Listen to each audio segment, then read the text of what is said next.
What's up, Dakota?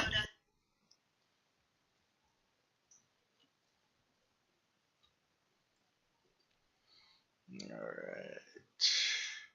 My library. Upload. Dakota is eating.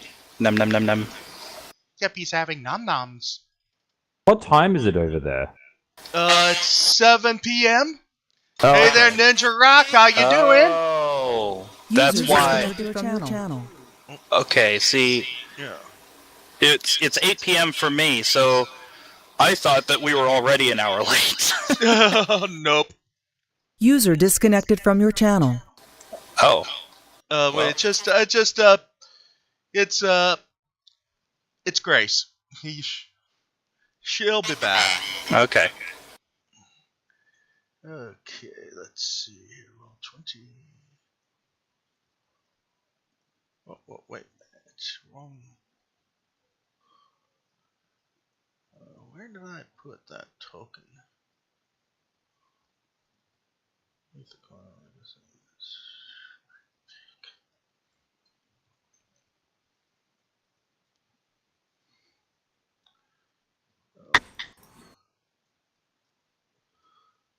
User entered your channel. Welcome back. Thank you. Alright. What's up, Dakota? Mm-hmm. Not much. Okay.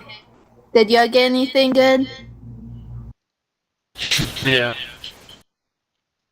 Aaron's still with you? Or he at home? Ah, okay, now I remember. Downloads. 20. Lolo token. Fill out. Okay. What you doing, David? Oh, downloading the, had to hunt down a couple of these, the icons that I had to, that you sent me. Okay. Mm-hmm. Alright. That one is Dylan, or Falcon.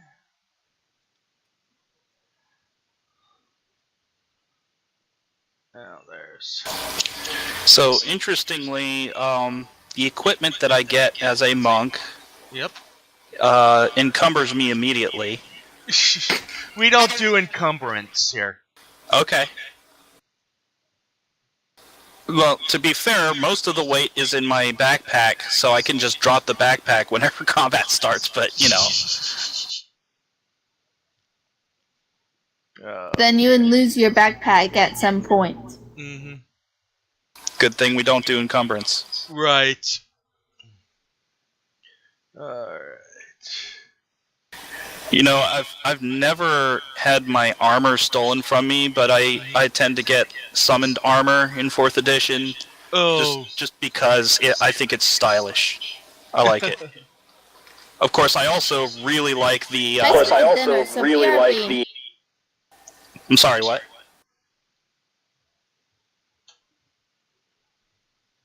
Truth. David. Yeah. Well, how much gold are we meant to be having? Well, I think you can start with 120 gold pieces to get your starting inventory. Sweet. Yeah, that's what I use as a ballpark figure. Yeah, ordinarily you just... Thank you for that. Hey, Grace, can you see your icon? And Dylan, can you see yours? Oh, let me check, mate. Oh, perfect. Alright. Sweet. Yes.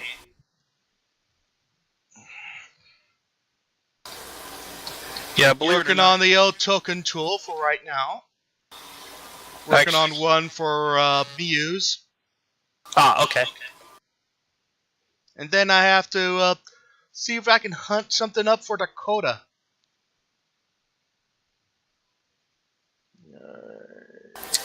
Well, I could save you some time and effort if you tell me what Dakota looks like. Let's see here. Let's see here.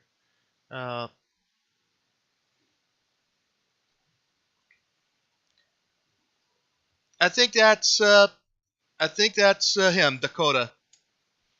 Nice. Okay. Yeah, that's him. Female I elf. expect dinner's not ready. What? Oh. Yeah, we were just talking about you. Good or bad? Not all good things, Sheila.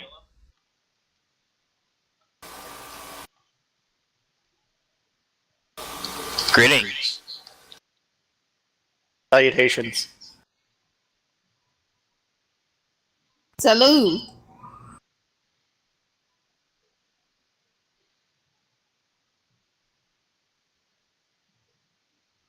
Alright. By the way, Dakota. Yep.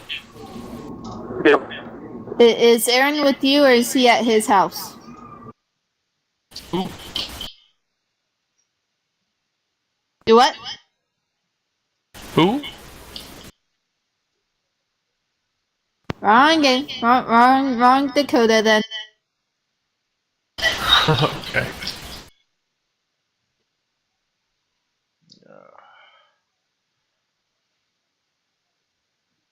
Well.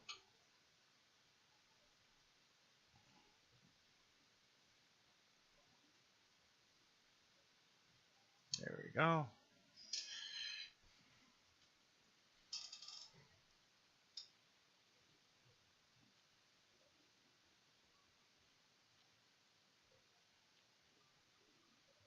So my fiance has a best friend named Dakota. And they just got done playing Pokemon Go, so I'm trying to figure out if my fiance is at Dakota's house or at his house. Hey, Dakota. Oh. What's up? Copper hair. You more or less mean like would a redhead work? Yeah. Hey, Prince Thing, how you doing? I'm getting a couple viewers now on Twitch, even though we're just starting off and people are farming up their characters.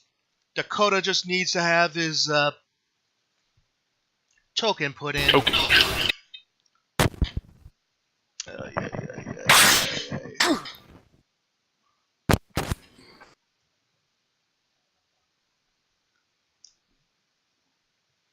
Apparently we're having some kind of meatballs for dinner. Meatballs.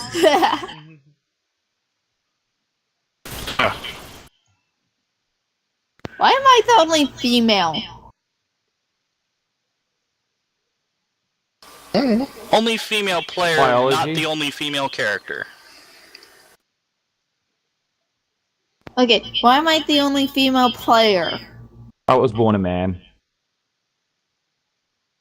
Yep, guilty as charged. Yeah. I mean, I have Sadly. mixed feelings about the So- matter. I but I mean, now So, it's like it Dylan, is what are it is. you- I mean, I'm not willing to put in the amount of effort and time required. You know how it is. Like, sometimes you get, like, you go to Starbucks or, you know, your coffee outlet of your particular interest, and you get you get something, and they don't give you what you order, and you look at it, and you're like, well, I mean, I've got it now. Shish. Yeah. It's like that. So, I hope that makes sense. Dylan, I hope that makes sense. are you transgender or No, I'm just indecisive. just like as to a be person. in? No, I'm just. Oh, okay. I usually fall into the line But of. yes, I usually fall into the line of don't fix what ain't broke.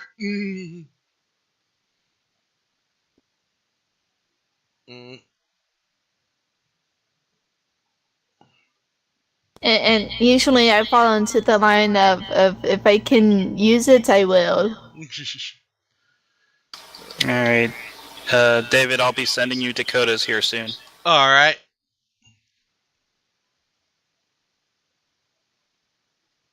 All right, sent.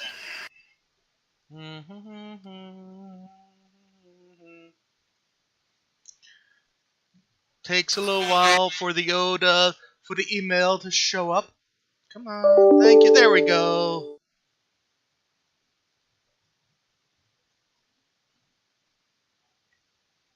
Sorry, Dakota, I couldn't find any elves offhand that showed green eyes along with the red hair.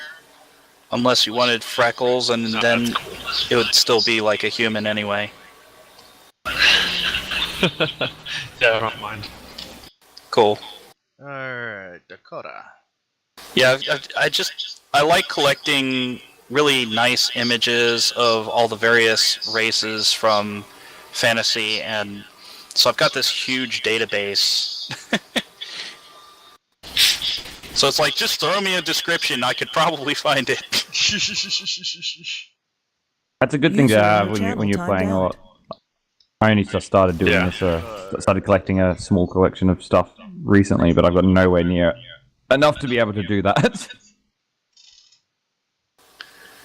Yeah. One of my GMs recently was like, I hate you, Tim, because he runs a one-shot, he created the characters, but he sent the characters out before he ran the game, so I had time to draw it. So by game, I had this drawing of a one-shot halfling rogue character. Right. He's just like, I hate you. I'm like, what? A picture popped in my mind, okay?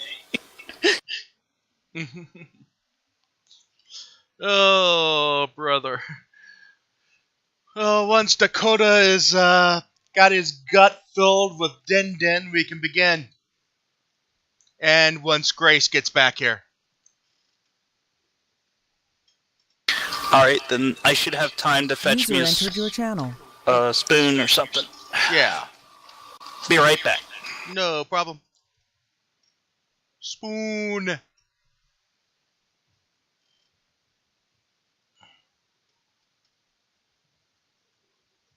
Oh, that elf image looks awesome. Yep.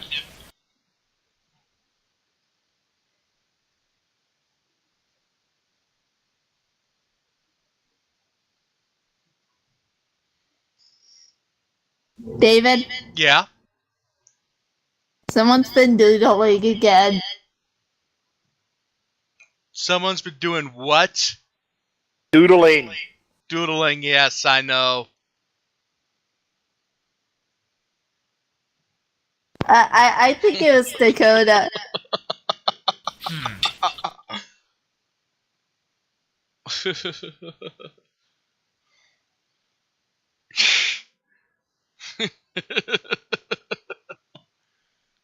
Oh, I keep forgetting to move the players over. Oh god, I'm in a white void. Oh no.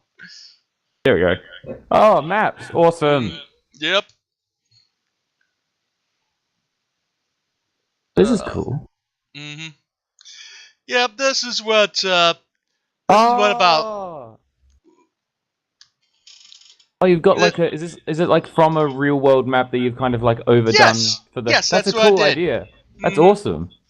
Yeah, this Æthercoil used to be a modern world. Actually, used to be the real world, but society fell, and the modern world became sort of a dark age. The world reverted into kind of like an old school Tolkien-esque Renaissance type world, but the main thing is that most of the artifacts of the modern world are buried all over creation, and it's up to the party members to rediscover them. That's basically. I'm looking forward to it. Mm-hmm. That's basically the main. Basically the main gist behind the idea, behind the Æthercoil, the campaign. You know, it's very hard to roll up a character when a cat keeps trying to get your attention. Work it into the narrative. Just work it into the narrative. Yeah.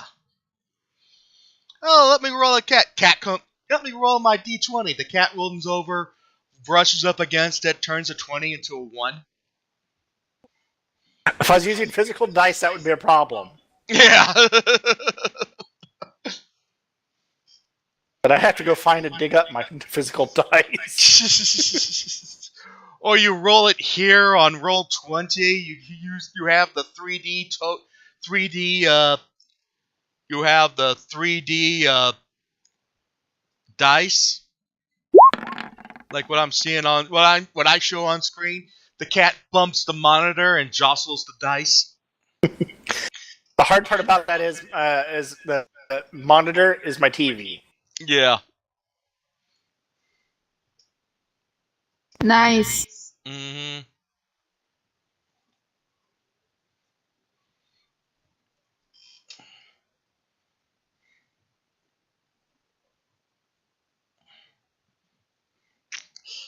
Oh man.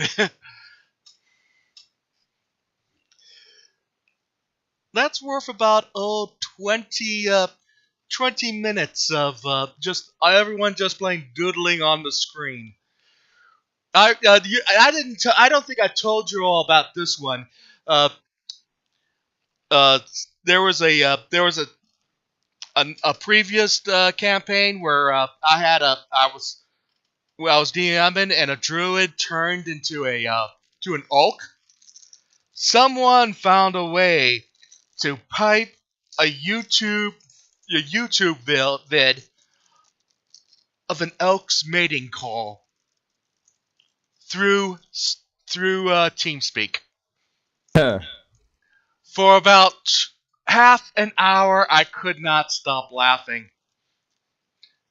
No, Archimedes, no, there's plenty of time for that. No, Archimedes, she's not that into you. No, Archimedes.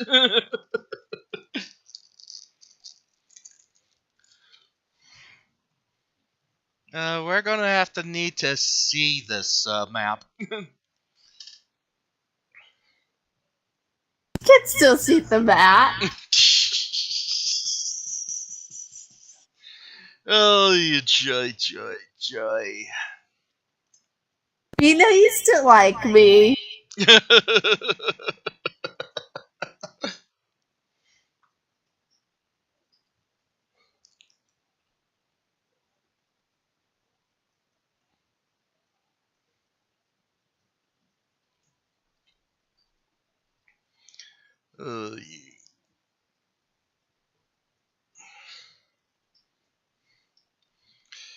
Yeah, just let me know when you're about to begin.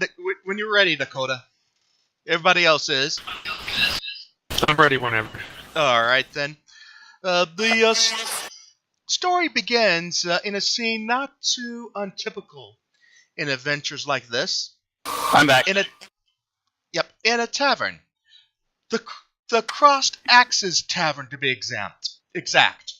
A traveler's tavern on the outskirts of town where common traveling parties stay to rest, drinks, and get tips on anything interesting to adventure to. It is a destination of the flyer you all found in the looking for party board. Let me show it to you. Let's see here. And the requisite LFG post. Show the players. Adventures wanted. I am Justin Mercurial and I'm in need of assistance. My father, the burgomaster of the village of Pernast, has passed away and his position is willed to me.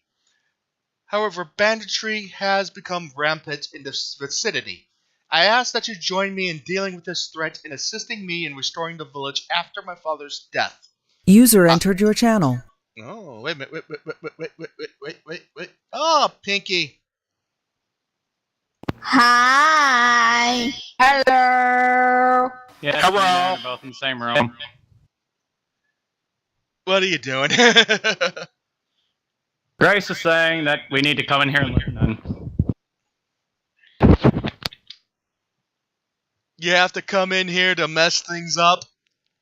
Yep, entirely. Hold on, let me try and turn on the external speaker. Oh no. I'm not gonna mess this up.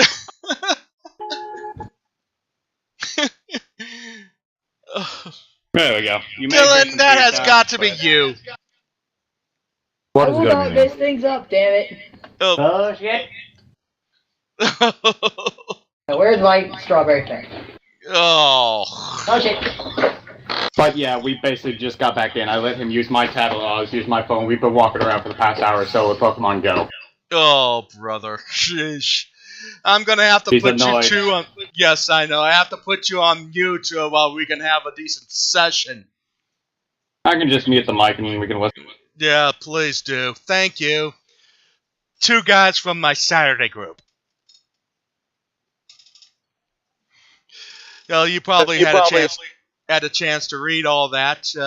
As you can see, you have you don't have you're not the only one who took this Justin up at the offer. As you see the group around you in the table, you can care to introduce yourselves at this point as the serving ladies, as the waitresses were taking your order and everything. So we're just sitting around, like, in the tavern? Yeah, are we... in tavern. Have we been, like, working together before? Do you think our characters know each other? Are we, like a known band? If you want to do known gang or something, go ahead, if you don't mind. What do you guys feel like? Strangers. Strangers? If she votes strangers, then me as well. Alright. I'm fine with that. Falcon would have just been sort of looking for more work to suggest a researcher he's interested in learning about more things, or anything that allows him to travel and learn more about the world he'd jump at. So.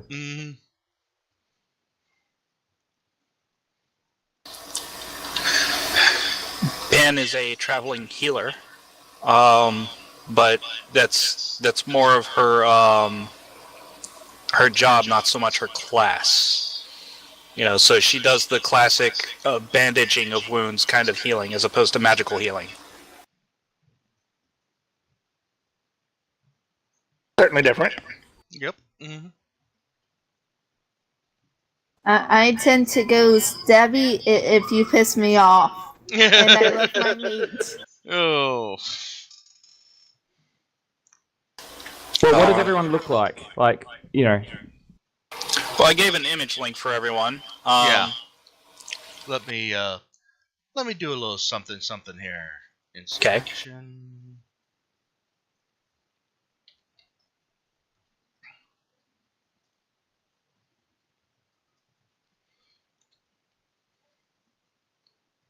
That's what the party looks like. Oh, nice. The old clip and paste. Oh, perfect. Thank you. Cool. Although, what the icons won't tell you is, because I went with the custom Panda Folk race that David had made, I'm like 6'2" or something, and that's short for their race. Yeah. Wow, okay, so your people are huge. Yep. Whereas I'm kind of small. What, like waist height? What are we talking about? I know we've got a halfling here as well. So. The halfling is 3 foot. I think I'm a little taller than that. I don't think Dave's got it listed on his site. He's kind of like Miyu's a rabbit folk. He's probably yeah, his ears will probably be about, with his ears, will probably be the same height as Grace. Oh wow. Oh wow. So he's okay, 3'2" at the tip of his ears. Yeah. Or 3 foot rather. Sorry. Yeah. Interesting. Which is like a tenth of a 0.1 shorter of a meter, so like 0.9 meters. Well, I assume that we all sort of meet each other as we're sort of walking in towards the reserved table in the inn. I kind of want to be already sitting at the table eating meat. Okay. Falcon would just Falcon will sort of walk into the establishment, probably at the same time as the other party members. Just sort of, he's got like glasses, his hair sort of kept up. He's short, he's very lanky, and he's got like just like simple robes and just like lots of books and scrolls and pouches with bits and bobs sort of all attached to him, like he's sort of a traveling scholar type. And he sort of awkwardly sort of bobs his head in sort of respect as he bumps into the other players, the other characters, and then sort of walks over into the bar, searching for what would appear to be the reserved table. Yeah. Ben would most definitely be giving bows whenever she meets somebody. Mm-hmm.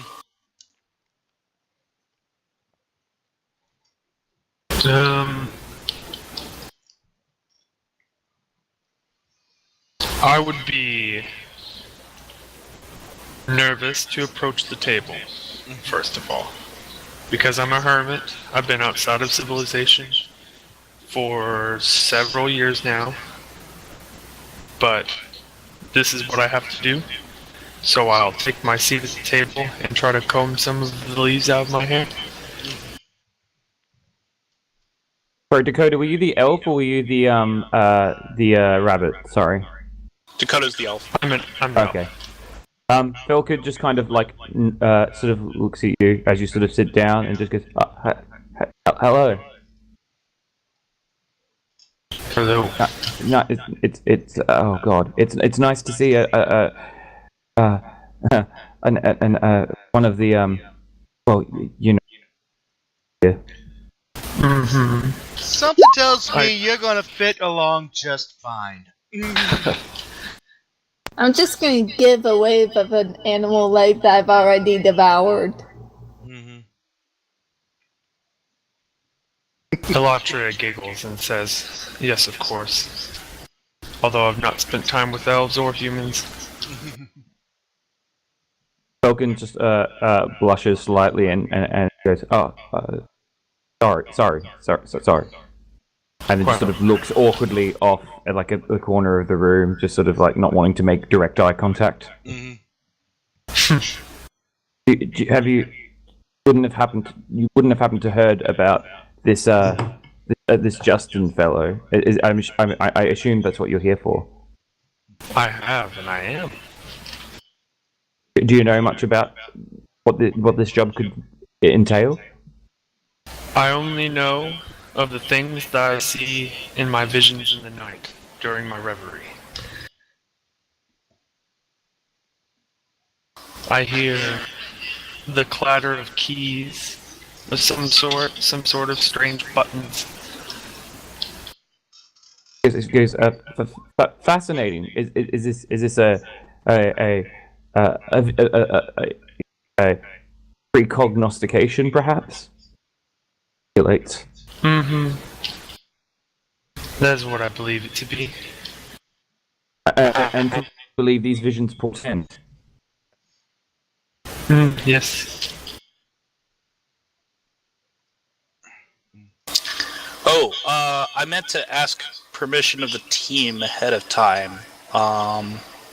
And if you guys aren't cool with this, then fine, I will drop the idea.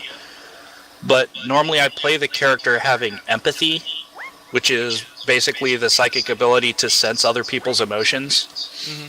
I don't have any powers for it, but I trained in like sense motive and that sort of thing in order to reflect that. So I was curious if you all think that would be cool, or if you'd rather not have your emotions read. I don't care as long as the DM's cool. That it's his universe. Well, yeah, I'll let the empathy part be kind of like with insight. Heyo! Hold on a sec. Oh no, he's the guy I warned you about. Hey, Resident Pagan, I'm an actual empath. I can tell you, empathy would allow him to tell no more than if you were angry, sad, or some other basic emotion. Yeah. You would have to roll a high DC check to tell specific things about you. Because going beyond basic empathy is basically telepathy. Yeah, would require a check. Yeah, that would be the difference. Thank you for clarifying for me. You're welcome. But yeah, that's how I've been role-playing it. Yes, you just met Denzel, the resident munchkin. I give this guy a hard time almost every time I'm on this. Every time he's in a table, I DM him. You have not lived until you see me trying to screw him in Curse of Strahd. Just like he tries to screw with you, David. Yes, I know. Now, granted, so far the characters have been wearing their emotions on their sleeve, but yeah, good job with that empathy, man. Yeah, I know, right? I just wanted to check ahead of time for the future, but so far Pan is just staying quiet. Are you at the table with the rest of us? Well, I could go ahead and have the character walk in now. Yeah, go ahead. But I remember that Grace was saying that her character is already there eating meat. Right. All right, so Pan walks in. Would our seem like these disparate races, are they a common sight? Like, yes, common how would sight. somebody react? Are they're a common sight? Okay. Yeah. Falcon sort of meagerly bows his head and goes, greetings, Pandaren. Here for the job. I am. Like, all the company the better, I suppose. Please take a seat, and he sort of scoops over to make room. Oh, I thank you. So she takes a seat and says, "My name is Pan. May I inquire your names?" Falcon, and he sort of smiles, sort of like in a Hugh Grantish kind of way. Kind of nods to him, looks over at. Help me. What was the pronunciation for her name? Elatria? Yeah. Looks to her. She is staring off into space already. Oh. And hasn't really been paying attention. Is it Elantria? Was that right? Sorry? Elatria? Yeah. Elatria. Okay. Seeing that she's not paying attention, I turn my attention to Lola. I just again nods and waves the devour. Nods, waves, and noms. I see. Looks back at Falcon. Right. Well, seems you're the only one willing to give your name. Like, I wouldn't want to be rude. Not that I'm insinuating anything about the. Never. Sorry. And then he just sort of opens up a book. He realizes that he's got a very strong stuttering problem. Falcon is a very can be quite a nervous wreck. Yes. As a side note, just a really disconnected from funny side note. My brother Chris made a paladin who's as courageous as any paladin, but because he stutters, nobody believes that he's courageous. It was awesome. Yeah. Because even after he told me the character concept, I was convinced the character wasn't courageous for a few minutes, and I was like, "Oh yeah, right." Falcon sort of peers over from a book that he's clearly staring at one word out and not actually reading, and just sort of pokes his sort of glasses and eyes over the top of it and goes, "Well, does anyone here happen to know when our employer may be arriving? I'm keen to hear further details about this opportunity." Is did Miyu introduce himself or get into the table? Not yet. Not yet?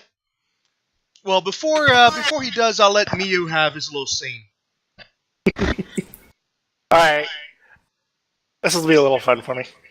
Out of one of the back rooms, you see this, what appears at first to be a female rabbit walk out, just in a dress and everything, peasant dress. And upon exiting the room, takes off her hair and slips out of the dress, and you realize it's a male rabbit. And starts counting the coin. He just collected from the person in that room. Job ready? Are we talking about the job? I'm sorry, I was connecting a little business. Yeah.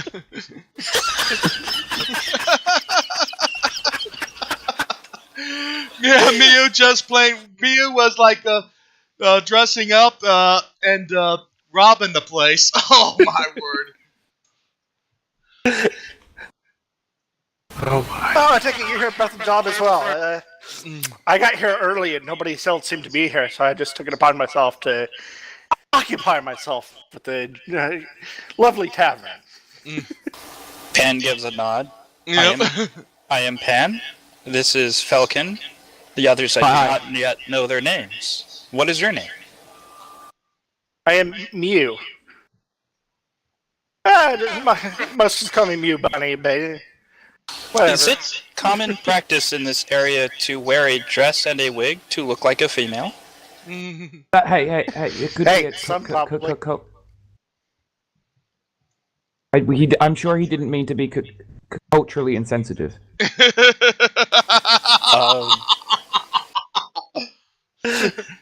It's lovely to meet you, Rabbitkin. Please take a seat. And he Falcon moves all the way, scoots over, even though he's like somebody's sitting next to him now. He scoots over into the very corner and sort of makes himself tiny. He takes the seat. Resisting temptation to pull Falcon onto lap.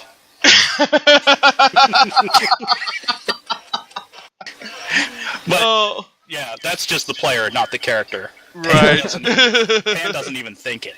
Yeah. While everyone's doing this, you notice that a couple other figures are approaching the table. He's a young man in his 20s, spouting a reddish brown hair that's kind of tied back into kind of a short little rat tail. He's wearing glasses and he's wearing an apron over his clothes. At his side is a strawberry blonde woman in a pretty flowing, pretty little dress, just which is not too elaborate, but it's good enough for a night on the town.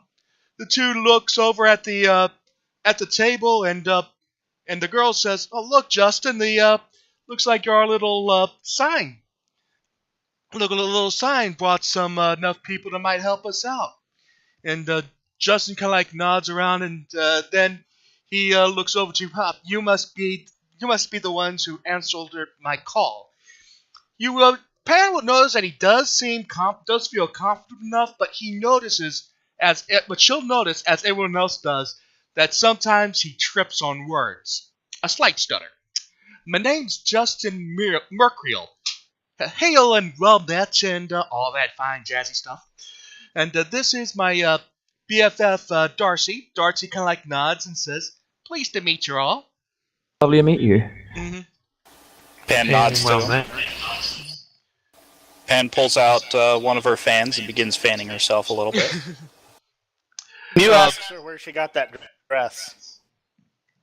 She fine. She says, just earned a bunch of gold from the last from my last venture, and I just thought I bought something nice." Oh, well, it is very nice. Mm-hmm. So he sort of Falcon lowers his glasses slightly and goes, "So it would seem that your previous adventures have been quite lucrative, then." At least she was helping she was helping at a venturing party over at the Island Kingdoms. That's what we call Great Britain now. In case out of character, that's the Island Kingdoms. What is known as Scotland, Great Britain, and Ireland today. Cool. Yeah, it just says, while I was, back, Justin then continues, as I was in engineering, doing my engineering studies over at the Brighton Academy. As you probably noticed, I was adopted by the late Ildar Morningstar, the late burgomaster of Penance, and as he found my my intelligence and ability to work with inventions and all, he willed his position to burgomaster towards me once I graduated. Just did it. Just did it about a week ago, but I discovered that my greatest day has a little bit of a shadow over it. Darcy then added, Justin would say that his adopted father was passed away, but I say but I believe is that he was killed by the bandits who was running rampant in the woods south of here. While we were tending to his funeral, we heard that they have overtaken the village and set up the hunting lodge there, which was Ildar's and Justin's home, as their home base. Justin then just nods, knowing that Darcy is more articulate than he is. I need a party to help me take it back and take back the city. Pan slowly stands up and says, "I am very sorry for your loss," and gives him a bow. He bows back. Falcon sort of meagerly bows his head like sadly as the story told, and then goes, of course, anything we could help. How far is this? How far is the journey? The journey it won't take much. It'll just take a whole day to get from Calais to Penast. We would have. I wanted to start in the morning because the woods can be a little bit more dangerous. But I had another party member, but he kind of jumped the gun, as she says. Darcy just nods, then sighs, and says, Carl Kinderforge. He's a dwarf. Stubborn, a stereotypical dwarf, may I add. Stubborn as a mule. He wanted to scout up ahead for some reason, because dwarf reasons, and we'll probably catch up with him. Yeah, well... Anyway, what? I grab a goblin, takes a big gulp after, eating, and kind of looks at Justin and gives a respectful bow of the head. Yes. Well, it says we'll be starting off in the morning. As I promised, he pulls out from his pocket plus 5 small bags with 10 gold coins for each, in case you needed that little last minute expense. Here's 10 gold for each of you. And as I said, there's a 100 gold reward when we get the war job done. But if you warm up to the people down there, I don't think we'll mind you staying in Penast as kind of like a home base for any future adventures, if you so wish. Thank you kindly. That's very gracious of you. Mm-hmm. Very gracious indeed. And Falcon just kind of very slowly slides the coins across the table with his book, shink into his lap. Yeah. I just set mine by my bowl as I start eating again. Well, You slowly perhaps then deposit them in the bag of coins he brought out from the back room. Perhaps then it'd be best that we prepare ourselves with any provisions before we leave at first light. Then, Yes. should we meet you out the front here? Yes, you can meet me at the front. I'll have a wagon ready for you. Oh, fantastic! But before we prepare, is there anything we should know about these the types of forces that we might encounter? Well, the usual cannon fodder that runs around these areas: goblins, I think some orcs, bugbear or two, and then there's the bandits. There are probably a couple of them, but from what I heard, the group known as the Red Band Gang, these are the ones that are running Parnasse to the ground. Pan is actually stifling laughter when he says cannon fodder. Because she can't believe he just used that term.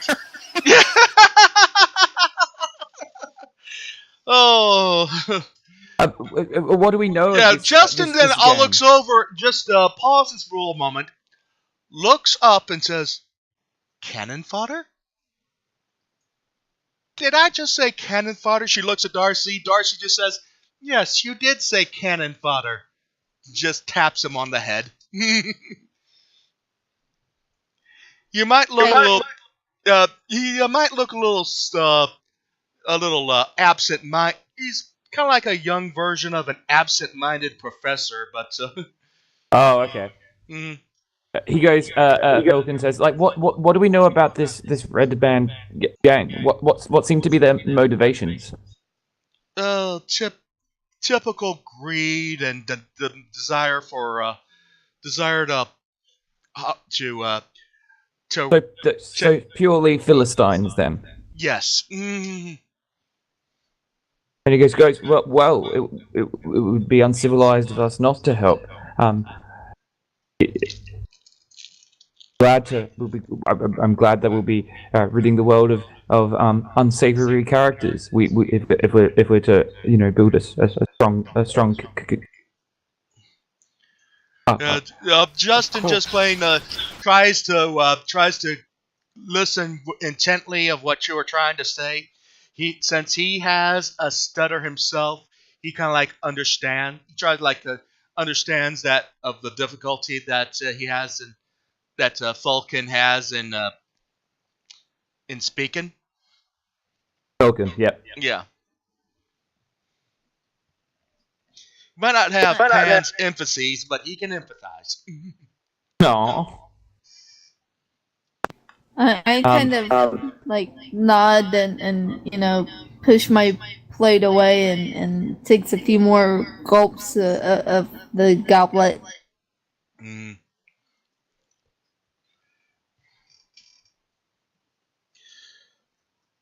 Well, Falcon will sort of make a sort of motion. He goes, "Well, I best get my rest for the morrow, lest there is anything else that we need to discuss."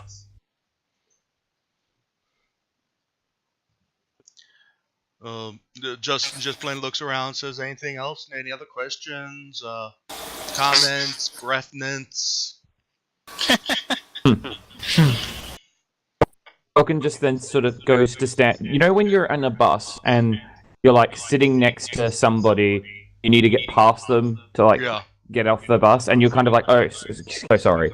He does that as he sort of stands up at the end of the table, and he's like, "Oh, sorry. I don't mean to be so." Well, thankfully, Pan had stood up earlier when she was. Oh, that's a good point. Giving condolences. So. Yeah.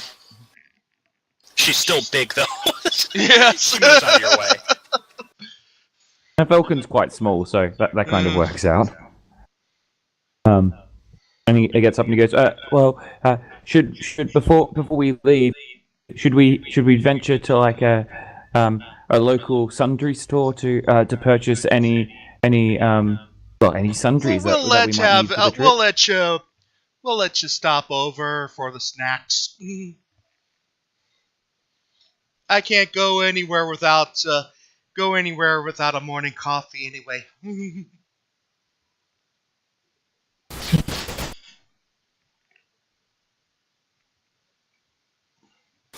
How early are the rest of you willing to get up? When the sun rises. Yep. I agree. Very I well. can do that. I just got business to take care of, during the night. Mm-hmm. Business. Yep. So you all just spend the night, and we'll speed up till the next morning. You would not believe the shipping and handling business I have to deal with. Oh, I mean, taking a package from here to there, its proper owner. sheesh. Do you require assistance? No, I can handle it. It's nothing I haven't done before. Mm-hmm. Very well, I shall see you in the morning. If I so may be excused, I think I shall head to my room now. Mm-hmm. Justin and Darcy heads over to their room.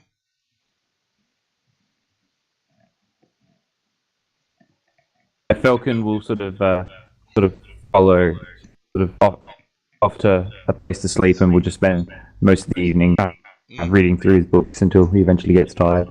Mm-hmm. Pen will meditate herself to sleep. Mm-hmm.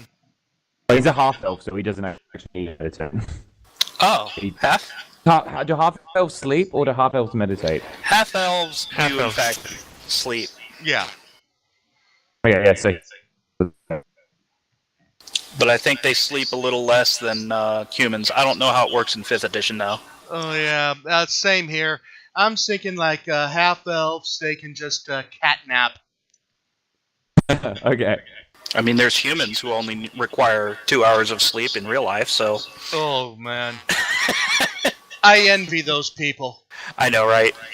Yesterday, I slept the whole day. But then again, I had a good excuse, too. Excessive heat warning. Yeah. Right. Mm. So, presumably everybody sleeps. Yep. And the next morning comes, Justin's kind of like lounging on top of a horse-drawn carriage. You find that Darcy has switched to an all chainmail outfit with several vestiges of you could see that she's pretty much a cleric. You ever heard of Alina the cleric from the original D&D Red Box? No. Let me check. Let me do a search so I can let you know what she looks like.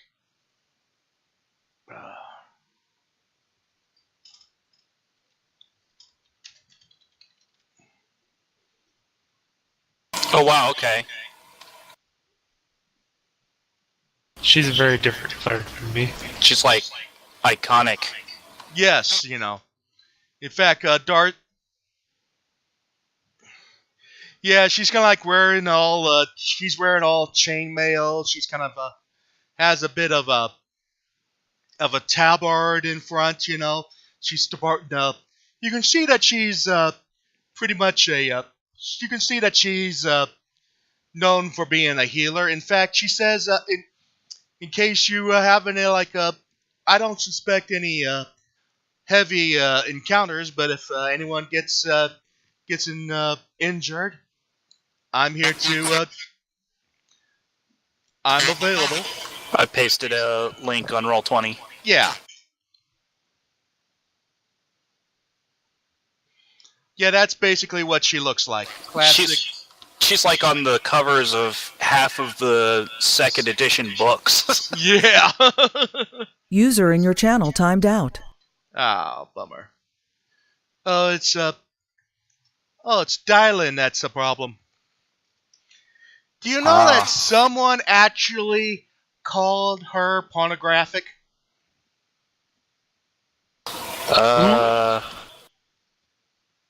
Dylan. Alina. Oh. Well, I guess that depends on what picture of her you're looking at. Yeah. I mean, if you're going out of your that's way probably to my find... biggest. That's probably my biggest first image of what a my first big problem. I mean, first image of what most comic books, movies, video games, and all that. That's what the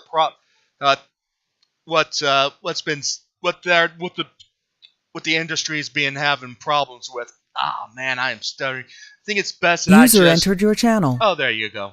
Sorry about that. Welcome back. Mm-hmm. Well, he said. Well, in the end, she gets. She just says,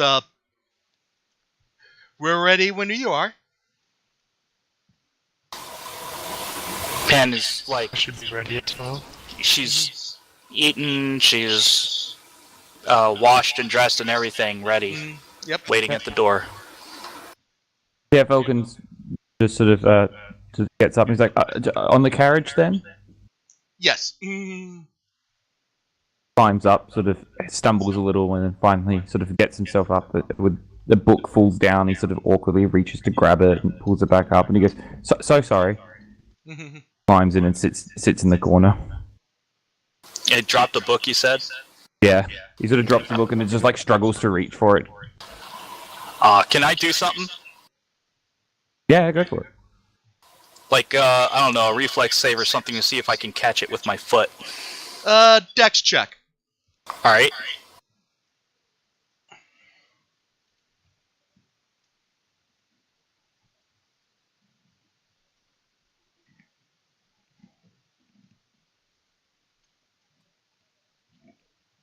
Ten. 10. She Pan just kind of like catches it with her foot. You know, it wasn't that difficult. Lifts her foot up to offer the book to him. He sort of awkwardly takes it. Thank you. Thank you. You are most welcome. You are most welcome. Is this a snugged wagon or a covered wagon? It's a covered wagon. What were you saying, Grace? So, seeing as I'm one of the last people to say what I'm doing, I'm just gonna be like running out my bedroom door, trying to tie my hair up into a ponytail that just has a bunch of other chungos going down at like 6-inch intervals.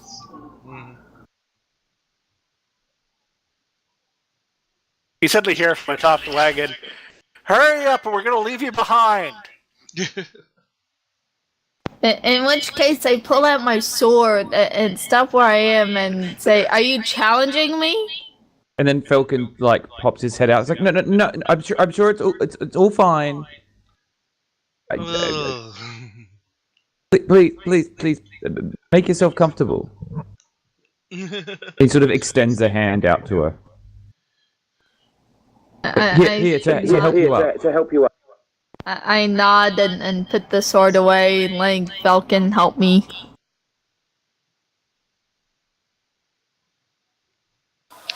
Go ahead and step in after everybody. Okay, then before that, Latria watches all of that with detached amusement, and then climbs in and says, "Isn't it grand that I'll be able to find more answers to my questions?"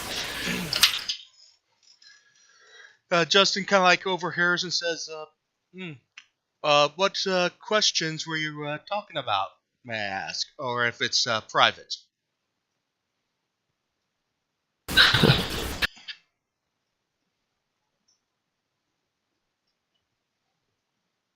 Latria explains, "I'm questing to learn more about these nocturnal visions that I've been having.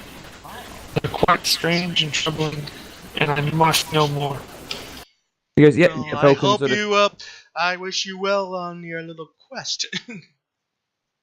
as he says, as he pulls on the reins, and the wagon takes off. As it's sort of going along, Falcon will go, I'd love to learn more about these apparent premonitions. Elendria, if you'd be so kind as to divulge, I'm a bit of a scholar myself, he smiles. Oh, so that was her name. Oh. Oh, sorry, I don't know if I knew that in character, I'm so sorry. Oh, sorry. I'm not sure, actually. I suppose not. What type of premonitions did you have, or is that private matter? Huh? Justin was talking to Falcon about those premonitions. He was just a little bit curious. Yeah, I heard this lovely lady. When I first met her, she mentioned a level of prognostication in her sleep, and I was just curious about such mysteries must be unraveled. He smiled. I'm sure I could think in my books here about that type of thing somewhere. And he just starts flicking through pages and things, and he goes, "What symbols and imagery do you see?" He kind of like looks over to the pages. User there. in your channel timed out. Another timeout. Oh, it's Miyu. Oh yeah, this is just every now and then that happens. We'll wait till he pops back up. He kind of like looks over, and would you describe the pages that he was thumbing through? What, Falcon? Oh, Falcon just looks through his books, looking for any references to the kinds of images that the red-headed elf had mentioned in their brief conversation in the tavern earlier. Which I doubt. About the keys and yes, and the sounds and all that. Yeah, he sort of looks through his sort of notes from exploring the world to see if he's heard of anything like that. Should I roll like a history or arcana check? Yeah, do a history check. Do a history check. Ooh, let me.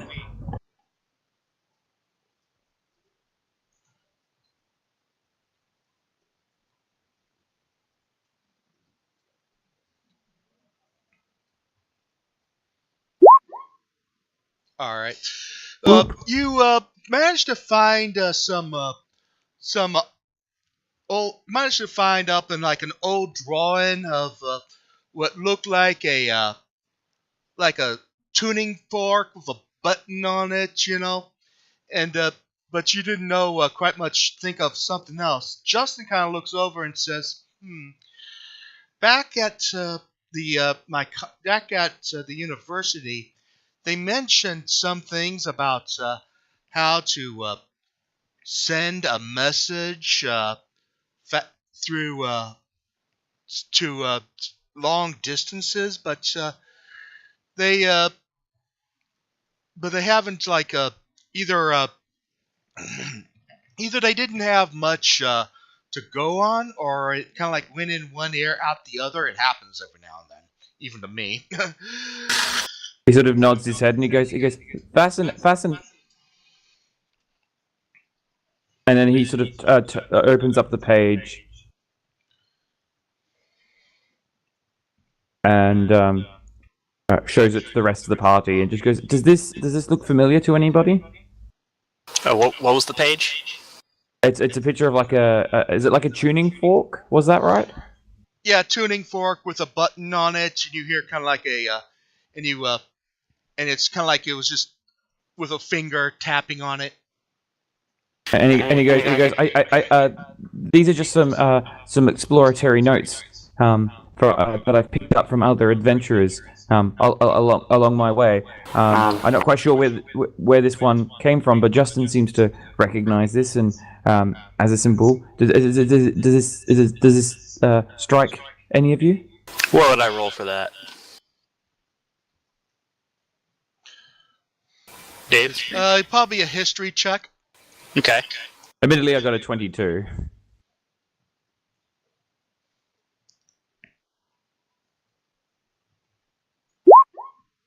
Three. Pan looks You at just, it like you she's just staring- says hieroglyphics or something. Is this some ancient language? Falcon just sort of smiles, then just awkwardly goes, of course it. Yes. Oh boy. Maybe. Very excited. And then Falcon just sort of closes the book and then just sort of puts it like that and just... Let's see if I can get back in touch with Miu here, see if we can get him back up and going.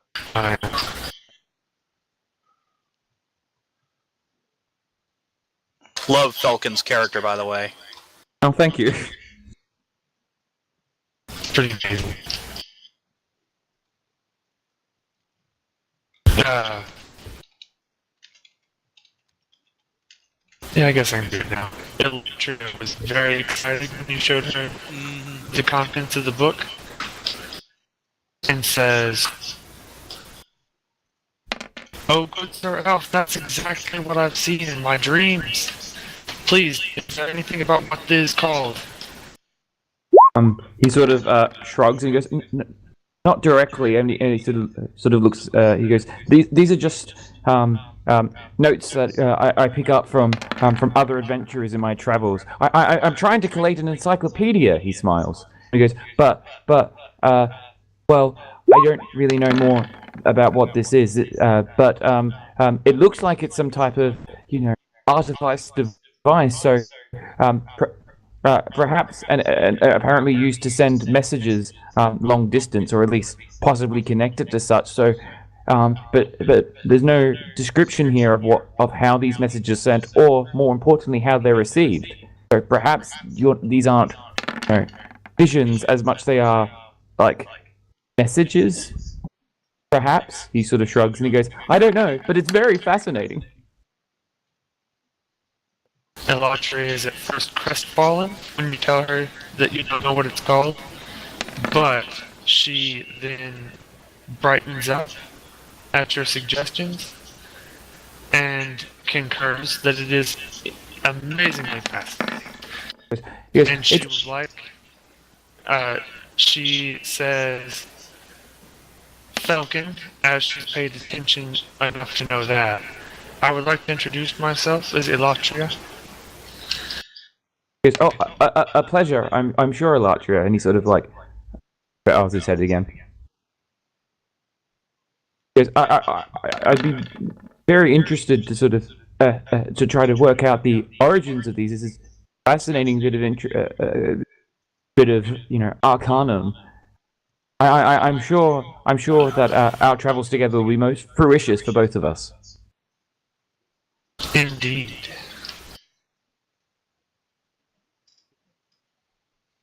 So, I suppose whilst we're here, taking this travel, we should learn a bit more about each other if we're going to be traveling. Huh. What brings you to this part of the world? I set out for my people. She has to think for a minute. Almost 2 decades by the years of men. To see the wider world. I was never content with my home. For the 100 years that I lived there. Not a moment. You don't look a day over a century. She can. Thank you, Frank. That's very kind of you. User entered your channel. Welcome back, Miu. Welcome back. Thank you. What happened? Peter froze. Yay! Ah. Yeah.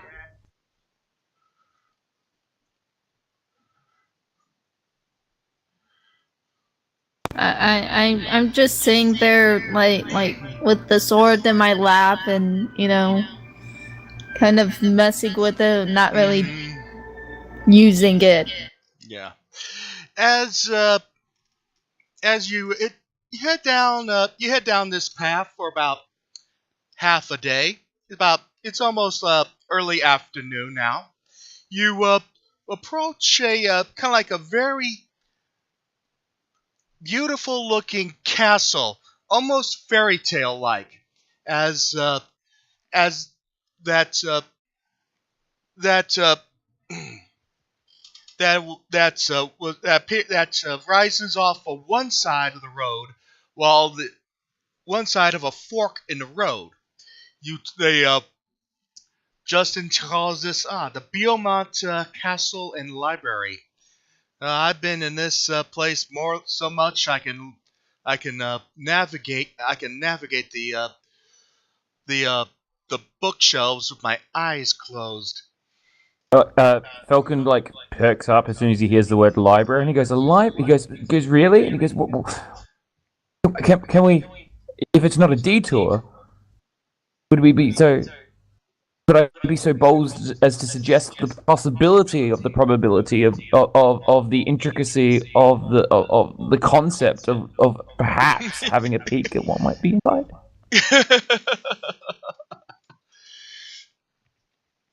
You as you are about to say this, a couple guards walk up, and they recognize Justin here. Hail and well met, Justin. He kind of like nods back and says, they kind of like knew him very much, you know. Yeah, as he about to tell you about the librarian that's in there, the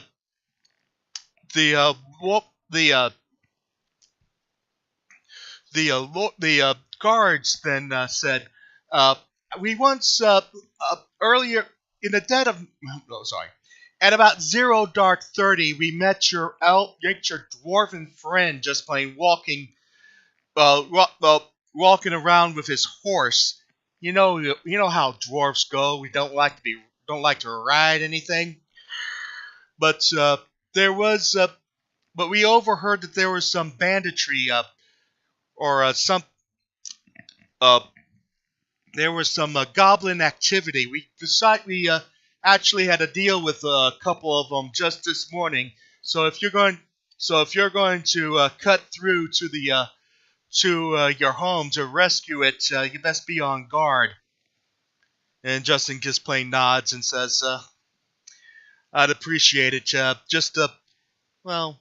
And then he looks over to look at Falcon, who is just eyeballing this big old bluish white castle with spires that kind of like jut up. He's basically looking like Belle did in like in Beauty and the Beast with the whole sort of library scene. He's like, oh my god.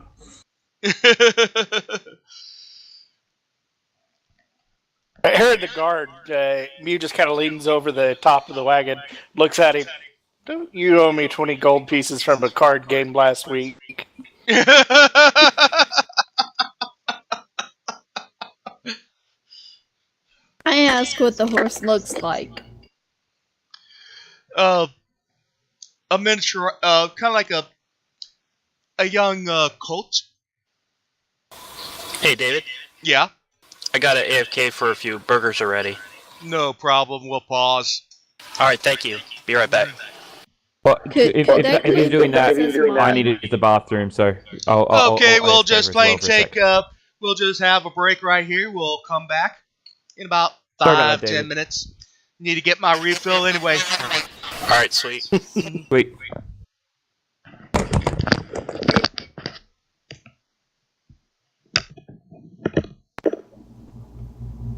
Any hoozles, who's left? I think that's just me. Okay. What made you decide to come up with Mew as a name? Back in the early days of the internet, there's a character from an anime I really liked, and their name at the time was translated a couple different ways. The way I spelled it was one of them, and then it was spelled with it instead of the U with an H. And I just liked the M-E-I-O-U spelling, and I put together some of my other stuff and came up with the name. Ah. And how did you and David meet? Or how did you hear about this campaign? He told me. Ah. So, and you were really showing your age when you said back in the early days of the internet. Yeah, back then I was in like high school. Uh-huh. I graduated high school 2 years ago. Well, 2.5 years ago now. Well, at least you're done with it. That's the important thing. Yeah. Just as long as you don't bug me about college, we'll be okay. I never went, so I can't say anything about it. Oh, okay. Are you at least making somewhat of a good living for yourself? I'm a very lazy bunny. I don't have a job. I live with my mom, and I do chores around the house to make up for the fact that I don't have a job. So you're pretty much a stay-at-home son who's a slave to the parents? Yeah. She doesn't mind too much. I know she'd appreciate the extra income. It's just I haven't worked in so long. It's hard for me to find anyone that'll hire me. Fast food? Or the restaurant business?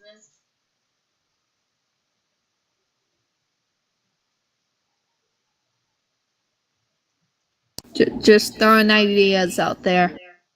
Yeah, I understand. I mean, it wouldn't be ideal, but I work as a server, so you know. Mm.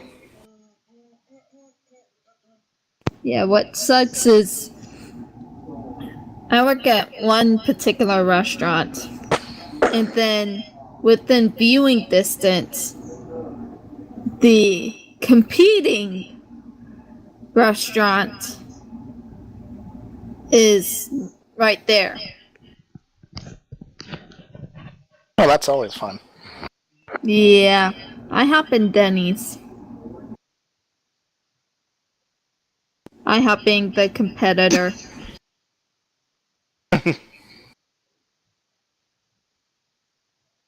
Oh well.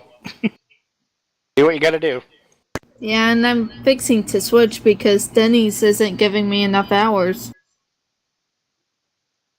I hate when places do that. Yeah, but my only problem is I won't be able to work as Friday nights. So. Mm-hmm. But from what I hear, they make good tips even during the week when it's slow. Because, like, for me, on an average night, I'll make about $45, give or take. Mm-hmm. Whereas over there, they'll make like 100 to 200 a night. Yeah, that's good. Yeah. So. And if I end up working over there, either Friday nights I have to go in at 11 p.m. or I go in super early and I get off around 6 p.m. That way I have time for D&D. Mm-hmm. So.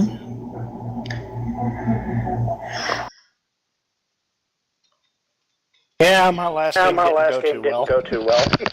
Oh, what happened? We had a very pacifist healer, and I mean to the point where she could get upset even if we attacked something, unless it was undead. And one of the things was she would not wear any equipment. And I kept trying to, get the point across, I understand you're pacifist. I understand you don't want to fight anything. But you need to wear something to protect yourself. Yes. It's like she would get arguing with me about it. I've told Dave about this a few times. Yes. And eventually it got to the point where, she just, up in an uproar, blamed me for the game, being bad and quit. And then I got chewed out by her boyfriend saying, well, did it ever occur to you that, as part of her class? It's like, no, because he wouldn't say anything. I know I should, it's like, on one hand, when the DM talked to me afterwards, it's like, it was kind of like this stuff. It's like, well, that's great, but communication is a two-way street. Just because I didn't pick up on it doesn't mean she couldn't have told me something. Yeah. By the way, David, I have a question for you. Yeah. What does the horse look like? The horse? Which horse? The horse that the dwarf was on. Looks like a Clydesdale. That's a very tall horse for a dwarf. Could there be a way where I claim the horse as the dwarf stole it from me? No. Why not?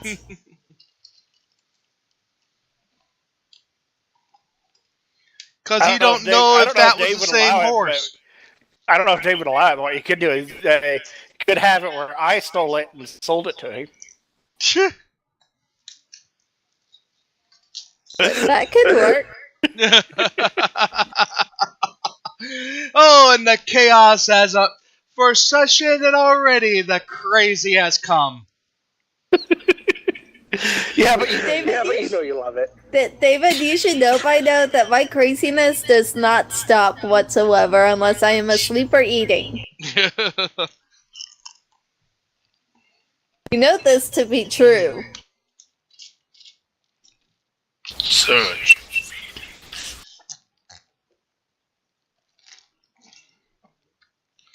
Once Dalen comes back, we'll Time for continue. stabby shank shake? Stabby stink shake is in fact coming. Spoiler.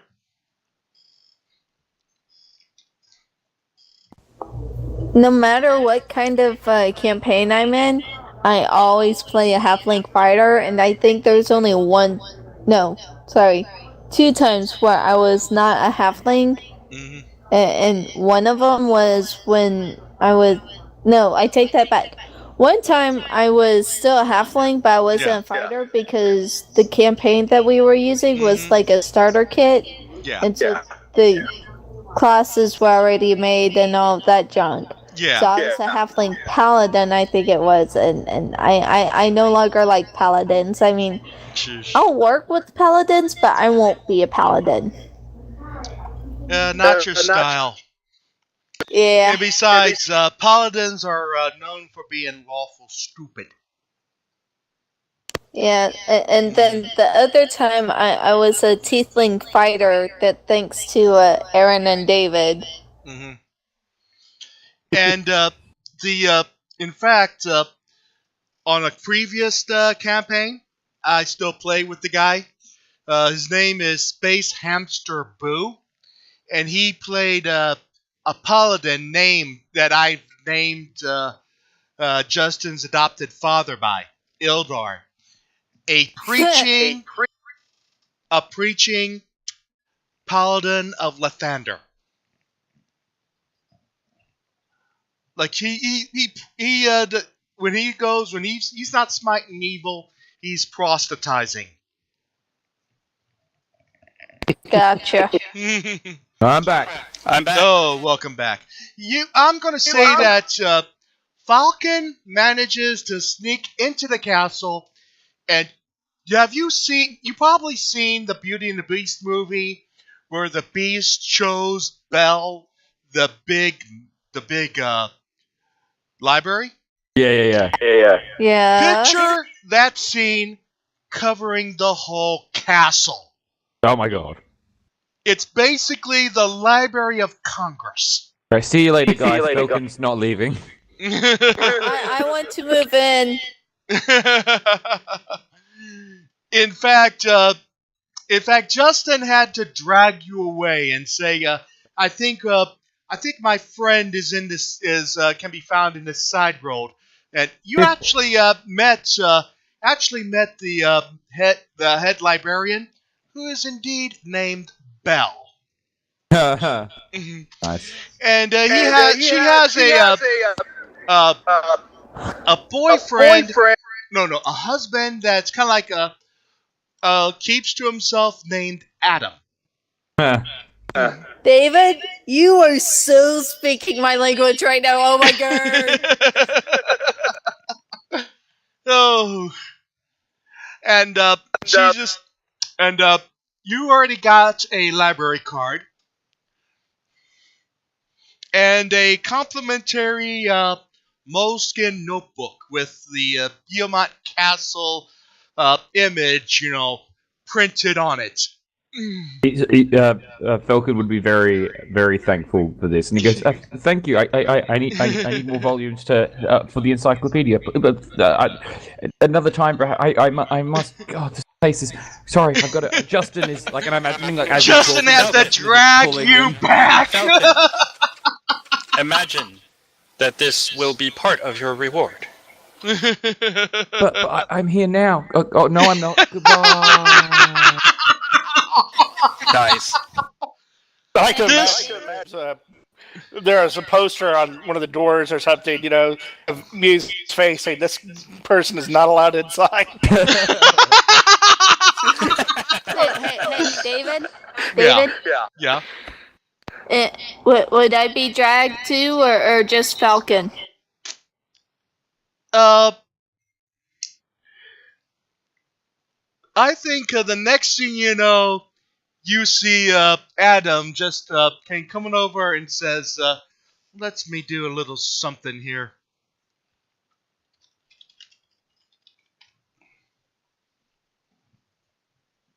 I turn and look at, and pretty much like he suddenly does a curtsy and stays in that position and be like, and pretty all much. of a sudden you are, as a halfling, all of a sudden you have been hurled back into the wagon. For some, you don't know why, don't know how, but the next thing you know, you're back at the wagon. And,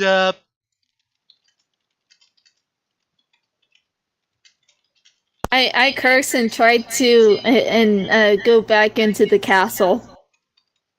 I'm assuming, like, whilst you do that, like, you see Justin dragging Falcon out by, like, his collar. Just sort of, he goes, "Oh, hi!" As he sort of... And as he says, and he tells you the one rule on this castle: don't make Adam angry.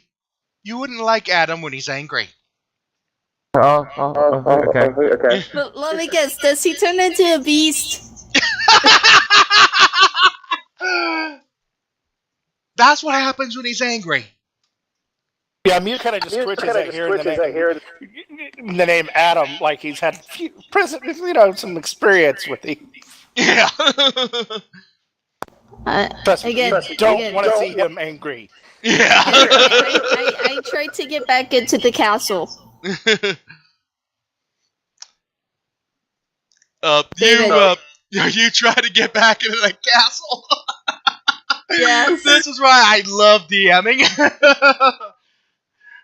Adams manages to grab you by the scuff of the neck, like a kitten, and as he passes around and he says, "Sorry about this, Adam." Yeah, and you see kind of like a staunch, not too overly muscled Frenchman, just kind of like nod back, but you can see that his eyes are glowing yellow.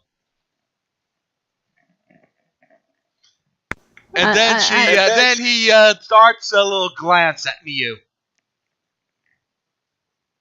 I go, I'm a huge fan of you and Belle. I love y'all's movie. Don't hurt me, please. Oh. Falcon like yells out, "Stop hassling the celebrities, Lola." Nothing good. That you'll get a restraining order. Like, don't. I wasn't hassling. I just did a bow. But you did manage to get a library card and a complimentary notebook too. I go, thank you.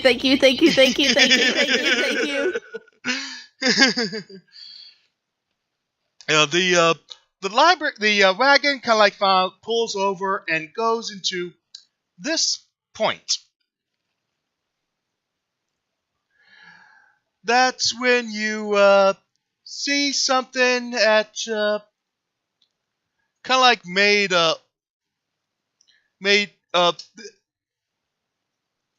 that's when you run into this.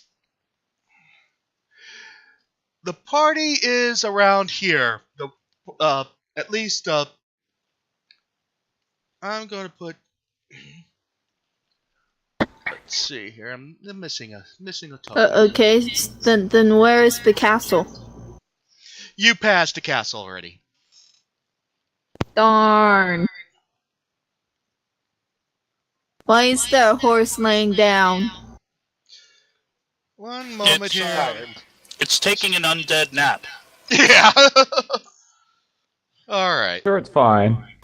This is where the wagon stops here. You find out that as you come around to the bend, you spot a wagon and a dead horse sprawled about sometime ahead of you. Each, you see several black feathered arrows sticking out of it.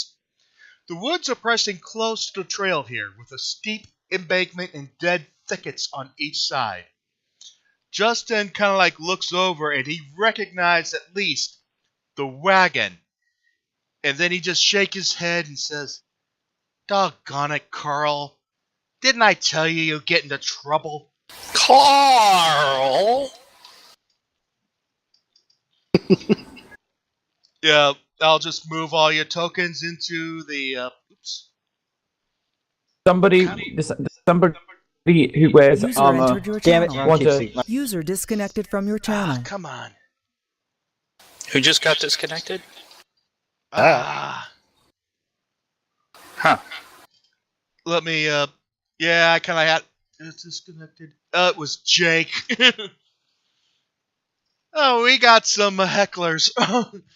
First session, we already got hecklers. Alright, so... Well, let me get back on roll 20 here so I can do some necessity.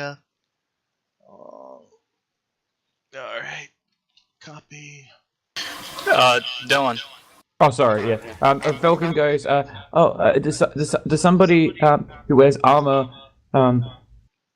care to investigate? He sort of fiddles with his robe and he goes, I don't. Justin kind of like does a not only does he take off his robe, revealing kind of like leather armor. I didn't have a token for him, so I'll just use a black A. Come back over here. Pan begins walking forward, despite the fact that she's only wearing cloth. Mm-hmm. Falcon's like, oh.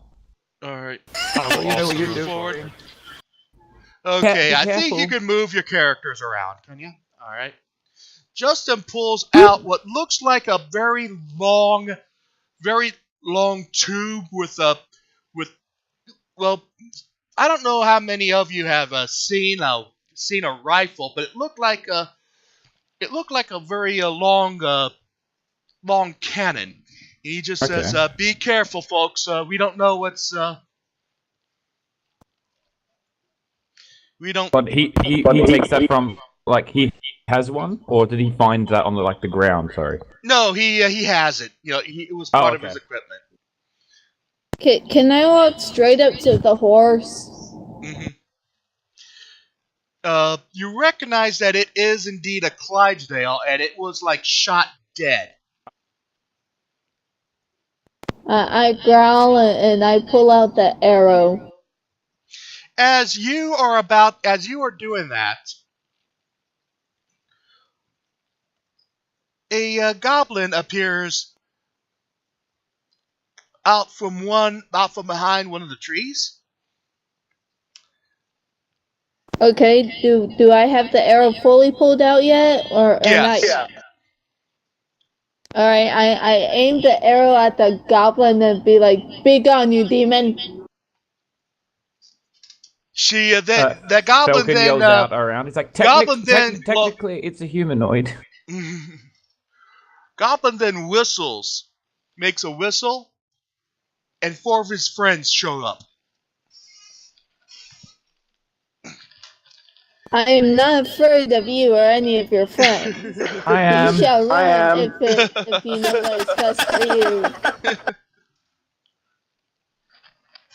We'll give you what you want. Just leave us alone. The rabbit hops off the top of the wagon and looks at the goblins. Jimmy, this is not what I told you to do. I specifically told you next week. Justin then turns around and says, "You were the guys who, let me guess. You take up, I haven't had any chance seen a dwarf here, have you?" And then he says, number 5 says, "Ah, you must be that stuttering fool. Roll for initiative."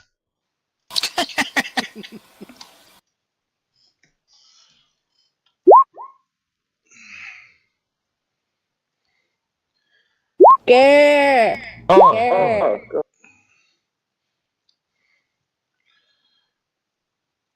Can I do a reroll? No. Darn. Oh, I keep meaning to use my character sheet to roll things. Yeah. Oh well, I'll keep that initiative and I'll open up my character sheet. See, I have my text file character sheet open, so that's right. what I'm used to doing, but I I do used want to do that too.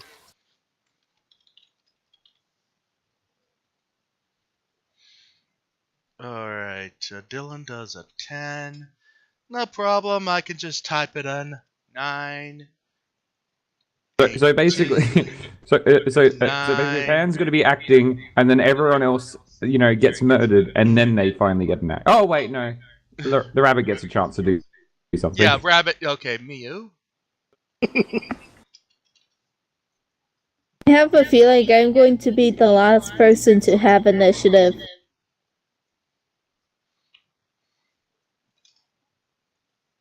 Now for Justin's turn, since he's in. People, Justin's character sheet.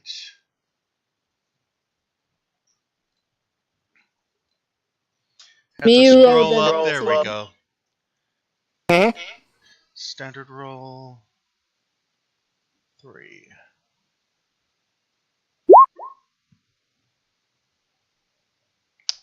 Standard 16. Now for the 5 goblins.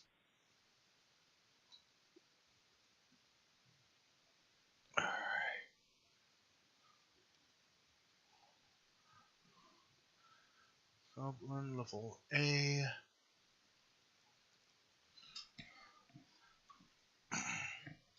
Let's see here. How are the goblins dressed? Like, are they just wearing wigs or? Yeah, they're just wearing normal goblin wear. Okay. 7, 7, 7, 7. But, they don't seem to be like abnormally equipped in any way. They just seem to be. I guess that's. I got it. Now, aside from being the whistleblower, does number 5 have any other indication that he might be the goblin in charge? He probably has his armor has he probably has armor that had kind of like a shining band. In fact, Justin recognized this number 5 is wearing a headband that Justin recognizes as a kind of like a bandana that Carl wears. Okay.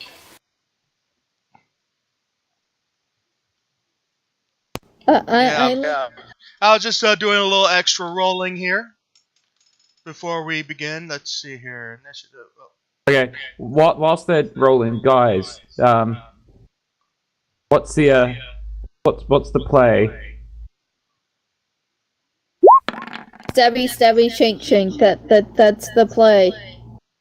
I mean, I could, if depending on how healthy they are, I could set them to sleep. Yeah. Then we could What's rub the them fun in blind. that when we can go stabby, stabby, shank, shank? Look, you can go stabby, stabby if they fall asleep, fine. But I It's a lot would easier to stab look them through when the they're pockets asleep. first. I mean, Number I don't know. 4. Number 4 is first. So he just plain runs User around. entered your channel. What's the fun in them? You know. I think this habit likes me more. What's the fun Hey in guys. them? Hey guys. You know, Oh. fall asleep. Aaron! Hey, babe. Hey, you can't blame me for anything, goddammit. I've been busy hunting Pokemon. I can attest for that. Same. Oh, brother. Also, David, I have a player for the Saturday group. Aaron, Oh. shut up right now. It's the Friday group. Oh, good. Aaron, you want to use these? Since we can both hear? But by the way, No, 'cause remember- what fun is it when they're asleep when I go stabby, stabby, shank, shake? I prefer to fight. But do you Oh, Don't worry. He can't sleep all of them. No, I can't. I'd only number be able to 4 sleep, like, one or comes two at the over most. and takes one look at, sees Lola about ready to be doing something threatening with that arrow, and decides to throw an arrow at you. At me? At you, yes. Okay. Like throw it, like pick it up and chuck And it. At immediately breaks the string on his bow. Uh-huh. Miu. Hey, David, next time you pop me up a character sheet on versus Strahd, and I will start making his character. I'll do that as soon as I can after this session. Awesome. Also, I'll be on Skype. Hit me up after the session if you can. Need to discuss something with you. Alright. Rest of you guys, if you don't User mind, disconnected from your channel. I'm in the middle of drawing a group picture of us, so if you could give me your heights. I already know that Lola's 3 foot, and Mew is 3 foot at the tip of his ears, but I'm curious, where's the top of his head? Well, according to Dave's profile, we can get up to about 3'4", 3'5". Mm-hmm.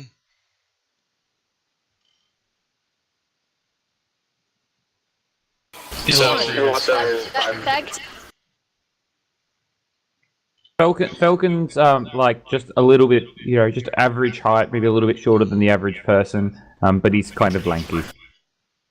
He's about the same height as the Watcher. Anyway, back to the argument. What fun is it when they are asleep? I love me some battle. We don't need to kill all of them. I'm just saying we might want to sleep some of them to interrogate them. Yeah, at that, Justin just says, leave one of them alive. I want to talk to them. Fine. I won't kill number 5, but I want to kill the rest. Miu, you're up. How does that sound? Rabbit's like, do whatever you want, honey. Wait, Mew's up? As long as I can dig through their pockets, I'm happy. Oh, looks like Chris is here. Oh, he popped on, but yeah. How come my initiative is only 20? Or my initiative's 20. Why am I listed as 18? Your initiative? Which one's your initiative? 10, 20? Yeah. All right. Then you're up next. Alright. Do I have enough move speed to get up to Goblin 5? I have a speed of 30. You can get up to the horse. I am at the horse. David. Oh, you are the horse. Oh, sorry, my bad. Yes, you can get up to level 5. Get up to 5. Alright, so I will move Pan there. Hold on.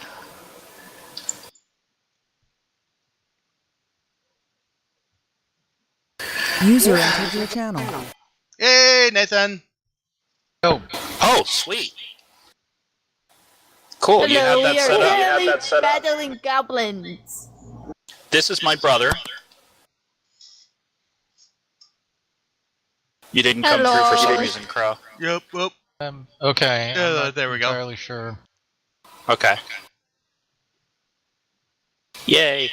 Alright, so Pan will go up to that guy, and I'll go ahead and say that it's a charge. Alright. I don't know how that works in 5th edition, but... Well, I'll allow the 4th edition charge, a +1 to attack.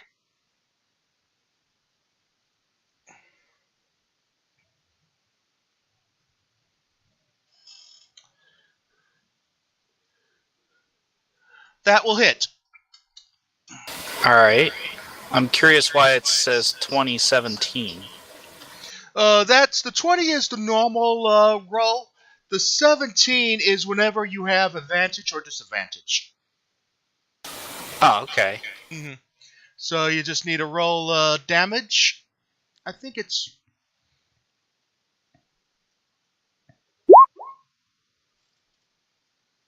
wait a minute. What was the damage on those fans? D6. A D6? Let's see, what type of... Let me take a look-see.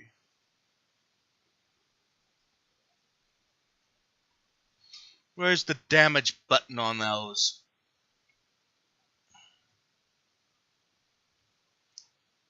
Oh.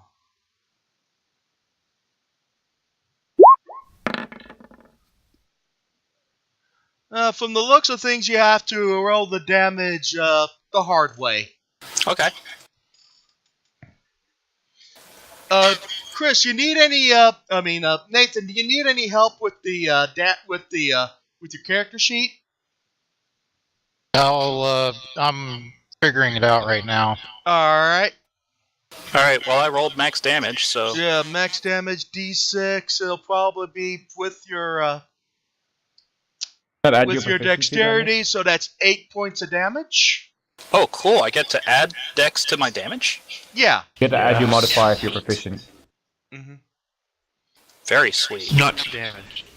Right. Number 5. No, to damage. You add your proficiency and your modifier to the attack roll, and just the modifier to the damage roll. Right. That's really nice. Okay. Mm-hmm. Yeah, it's pretty cool. Yeah. Okay, and that's probably all your attacks now for your first level. I assume that it works the same as 3-5, where if you walked up to the opponent, you can't do flurry. Right. Okay. Then. Yeah. Miyu, you're up. Okay. And just to describe what happened, that same fan she was fanning herself with back at the tavern, she pulls out, goes up to the goblin, and then smacks him in the nose with it. Oh, yeah. With it being folded up. With authority. And it's folded up, so it's bludgeoning right now. Yes, bludgeoning. So, Falcon, you're saying like 5'10" or something? Yeah, about that. Okay. How about Dakota? Like 5'10", glasses, hair up. 5'2". Okay. Let's see. I don't think I want to be able to get to anything this turn. You can just ready an action, ready an attack. Yeah. Alright, I ready my crossbow. Which is pretty much important because number 1 will be charging Elatriel. Mio, you can attack. Okay. Is it slash roll? It's a melee, a ranged attack roll. Yes. Yeah, but I meant the command roll. Oh, if you go to the dice button on the left-hand side, like the picture of the D, it'll bring up all the options for die rolls. Okay, thank you. Yeah, a dice roller. You know how to get rid of everybody's picture then, because that makes it very hard to see the map and everything. Yeah. You can zoom out of the map to expand it, and you can move all the boxes to different shapes. Well. Fortunately, I have a very wide monitor. Yeah, I mean, like everybody's. I'll Everybody that's part of the map, basically, everybody got a box, and it's like that covers up most of the map. Yeah, I wish there was a way of shrinking that. Gotta be a way to turn it off or something.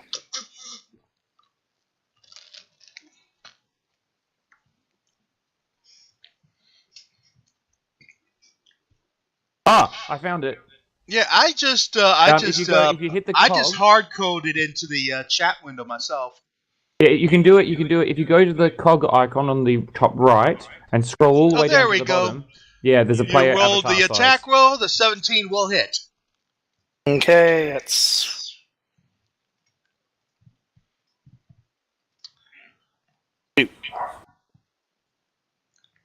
With a hand crossbow, right?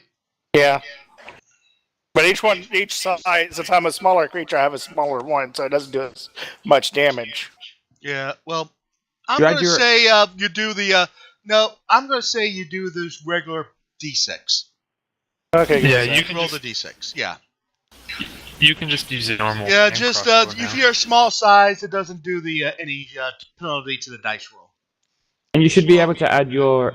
I think crossbows are strength weapons, so you should be able to add your strength modifier to the damage roll. How'd you say to turn off the boxes of people? If you go to the My Settings, the top right, scroll all the way down, select Player Avatar Size, you can set it to like names only. Oh, that's so much better. Yeah, it is, isn't it? You say go ahead and roll a d6. Yeah. Oh, 4. And with your strength mod? Strength mod, that's +3. +3, so that's 7 points.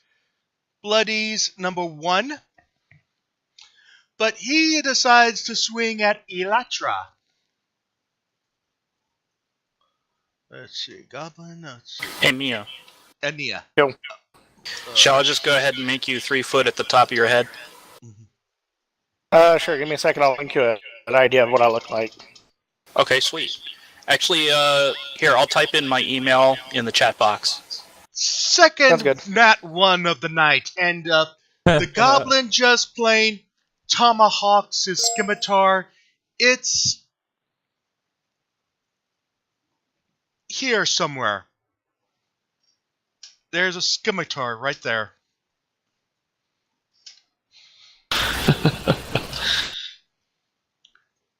Justin then just plain draws his weapon, draws his rifle, and just aims it right at the what's that thing here? Oh, there we go. Aims it right at Goblin number 1 with a little not nice. He pulls the trigger. Well, let's see. Come on. Not that one. And I have to slight pause while I do some decent rapids. There we go. There it is.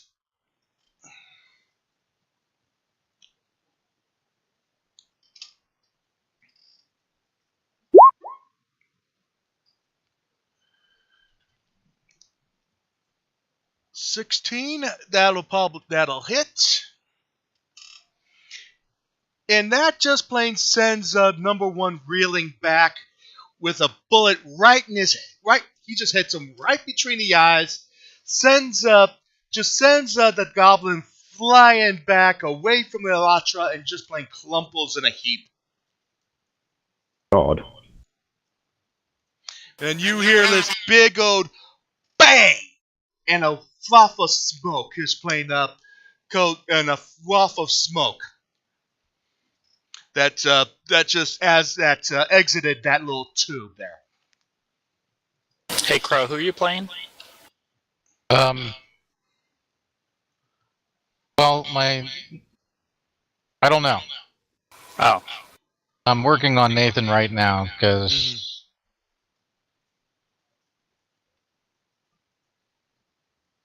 Okay. Yeah, we currently have a a wizard, a monk, a fighter, A warlock. I'm a warlock. warlock, a fighter, I think a rogue. That's me.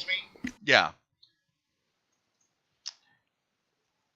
And wizard, a warlock, a rogue, a He's fighter. like a cleric or something. Yeah. Number 3 decides to go flank Pan and decides to attack. Does this system have provoking opportunity attacks from moving through threatened spaces? Only when you leave threatening spaces. Okay. I think it's like similar to like you've got what's it called disengage actions. You can you can spend as your movement, which allows you to basically remember like 4th edition shifting, but you can shift one square. You can still do that. Aside from that, everything else. Yes, I'll allow the 4th edition shift. Rocket. But number 3 can just plain go all the way around, just roll circles around Pan, and it won't provoke. Okay. It's when she does this, that's when she provokes. Okay. Number 3 then attacks Pan with advantage. Oh, right. How did I... My armor class is not 12, and I don't know how to... Wait a minute, what's your... Let's see here, let me take a look. He misses F, by the way. Let's see, pan flute. AC, that's... let me take a look, see... Yeah, it says 12 because all it's factoring is my dex, but I add my wisdom and my proficiency, so it should be 16. 16? Yeah. I'll go ahead and...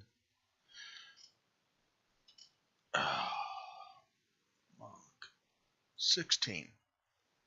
Oh, come back here. There we go. It says armor class 1 for me. Oh, there we go, there 16. I was going to say, is this Thaco? Taco is leaving. The only I've had this little joke here. I say there are 3 different people without beards. Ladies, children, and people who don't know what taco means. I'm none of the above, and you can just you'll be able to see, and as you see my profile, you know. He misses with a double deuce. Falcon, you're up. Okay. So after the when the combat started, Falcon hid behind the cart and just sort of clamped his head around, like books are over his head, and just sort of like no, as this is sort of going on. When he hears the sudden explosion and sees the sword fly over sort of near him, he just sort of peeks his head over, and then I'm assuming he could. Does he have line of sight on number 2? Yes, he does. Okay, so he sort of looks over there, sees number 2, sees he sees him, it sees her. He sort of goes and he stands up, points a hand sort of in its direction while sort of holding one of his books to his chest, and then just goes sorry, and rolls for Eldritch Blast. That will hit. Hey.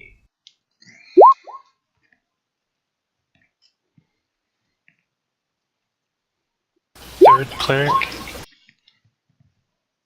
So, he sort of points his finger, and then just a beam of intense, golden sunlight, beams out of his hand, and it smells like flowers and summer, and it just zooms over and bashes this thing in the chest. Mm-hmm. All of a sudden, Miu here smells of lavender. Yeah. So he gets he ends up 9 points of damage. Yep. On number 2, you got him bloodied. Aha! Latria.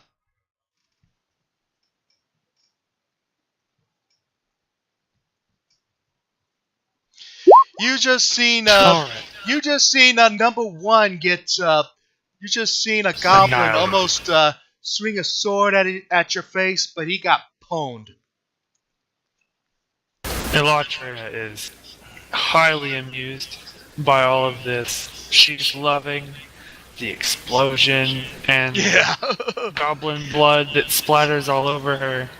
And she loves the Eldritch Blast so much that she does almost nothing. She just wanders forward and stands around and takes it all in.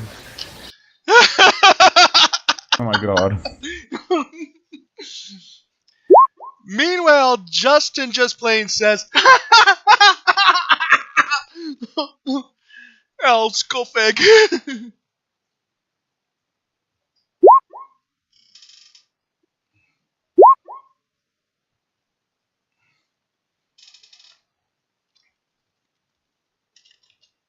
I will be right back.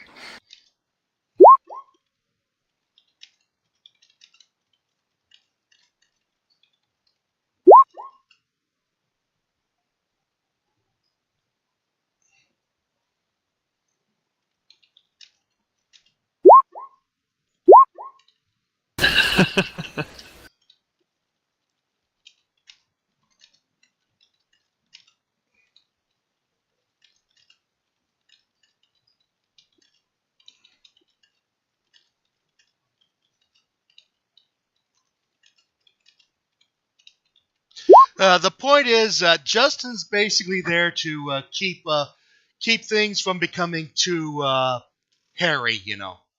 Yep.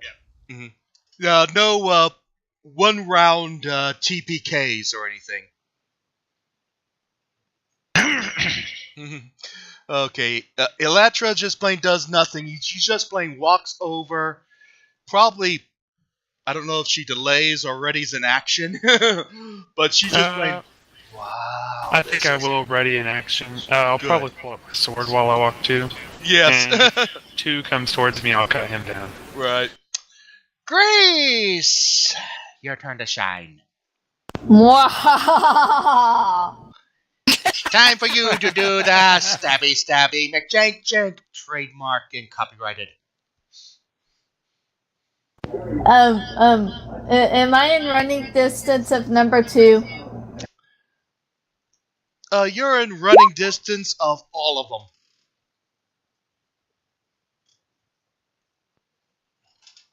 I'm going to go for number 2 because he seems like he doesn't want to fight. And so I shall attack number 2.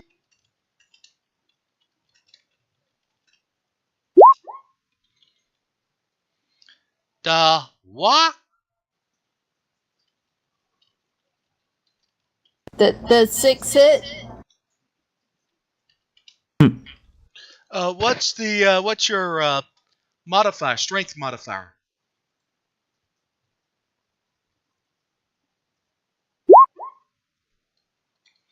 Grace, what's just? Oh yeah, wait a minute. 6 plus. Let's see here. Plus 5, so it'll be 11. 11. 11 will just hit.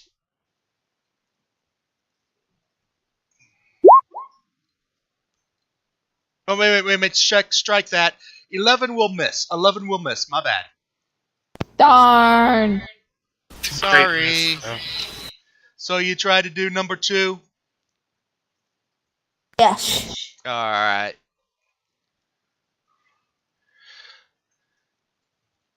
Number 2 will go ahead and try to swing back.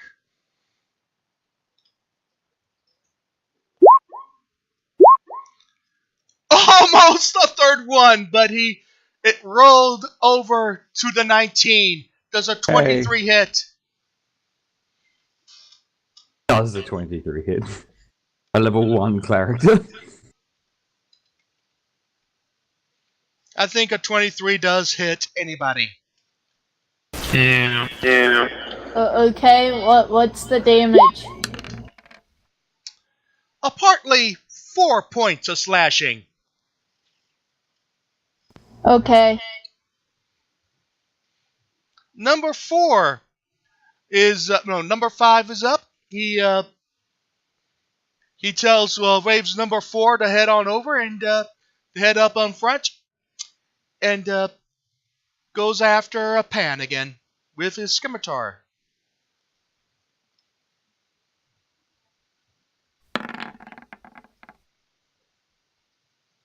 An 18. That hits, I believe. Yep, it does.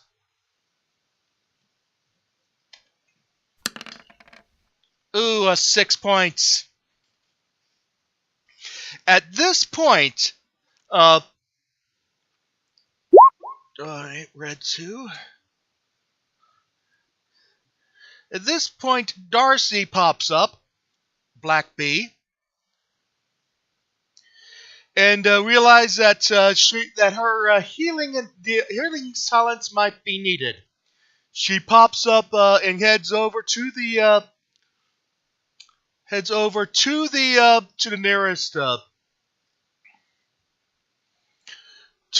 nearest rock here, and looks over and does a healing word over to Lola. Too far away for Pan.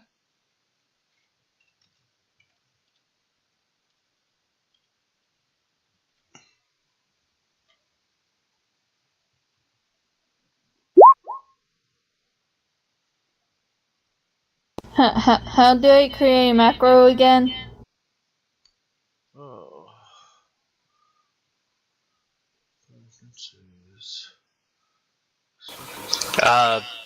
Wish I could tell you, but so far the only kind of macros I've been able to use are the character sheet that David already made for us. Mm-hmm.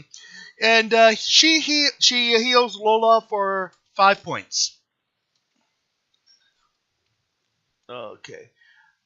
The macros, there it is. There's your directions for macros. Number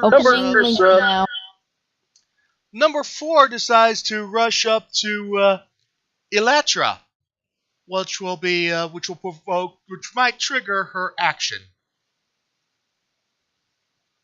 Excellent. And I will attack him with my short sword.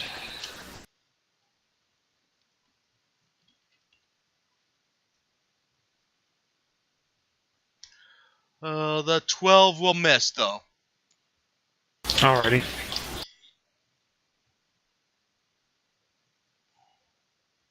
Raise my shield back up in place. Alright, then a standard roll for 12 to hit, and I think that probably will miss. Yep. Tim, you're up. I'm a little confused. 4 attacked Pan and then attacked... No, 4 did not attack. 5 and 3 attacked Pan. 4 charged up to Elatra. Oh, okay. Mm-hmm. My bad. I think I tripped over my words. Oh, okay. I'm back. Alright, so now I can do Flurry, right? You don't have, you have, I don't think you have a key yet.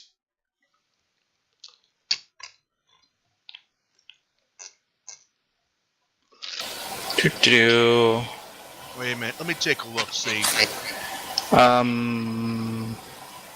Martial Arts is the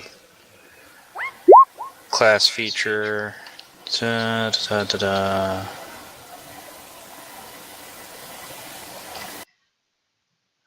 Oh, you can do you can make as a bonus action, you can attack with your weapon and then make an unarmed strike.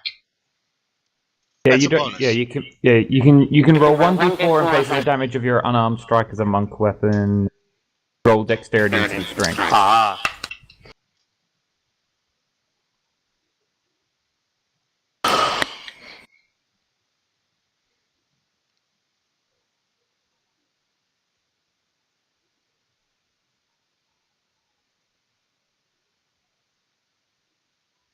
Alright, so 2 attack rolls, yes? Yes. Who are you attacking?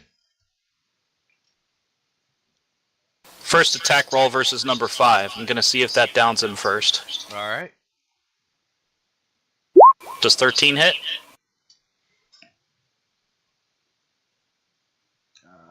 Places. No. Damage gets your the modifier of the type of the attack, either strength or dexterity. Right. Mm-hmm. So, did 13 hit? I missed. The 13 will miss. Okay. Then second attack versus number 5. Mm-hmm. Wonderful. Ooh, great. However, she can still do the shift in addition to that. Right. So she will shift here. Alright. Mio, you're up. Okie dokie. And I will flavor it that she's, wincing and coughing from having been stabbed and swings a little wide.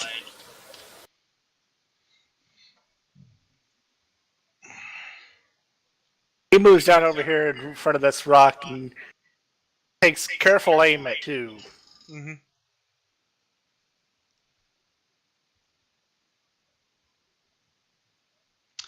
Oh, another miss. The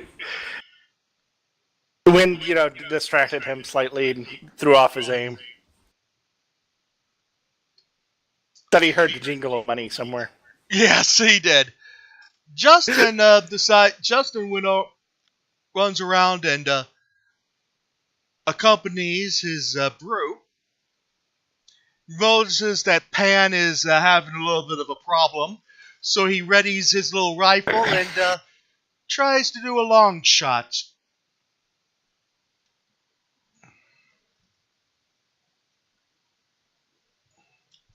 I could be a distraction.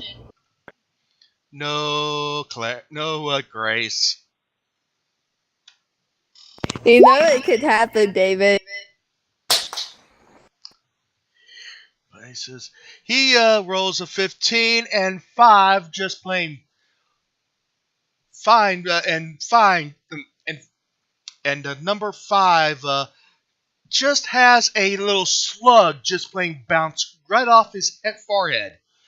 He was aiming right toward that headband that Carl had. And he knows that he won't kill him, but he'll be number 5 be seeing stars for a while. Nice. Mm-hmm. So 5 is down, out of combat, but not dead. Let's see. How do I get? Pan cringes from the startle of the bullet hitting. Not used to that. Yeah. Number 3's turn. Doesn't know what to do, so he just plain looks over, sees his he notices his friend falling, turns around and sees this cloud of smoke with Justin's rifle aiming at him, and he decides to charge at Justin, provoking an attack from Pan.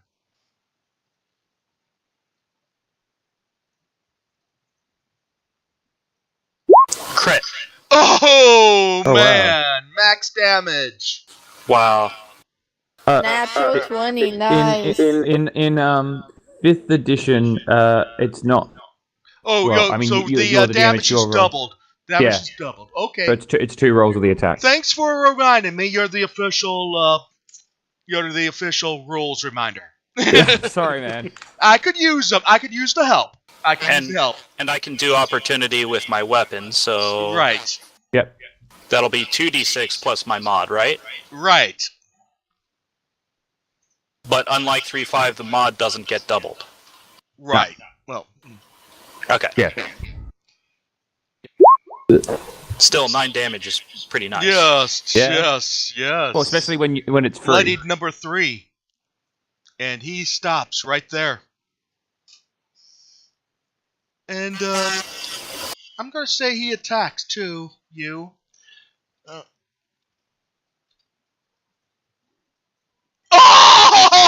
He crits Ooh. back. Oh. The real freaking contest going down there. Mm-hmm.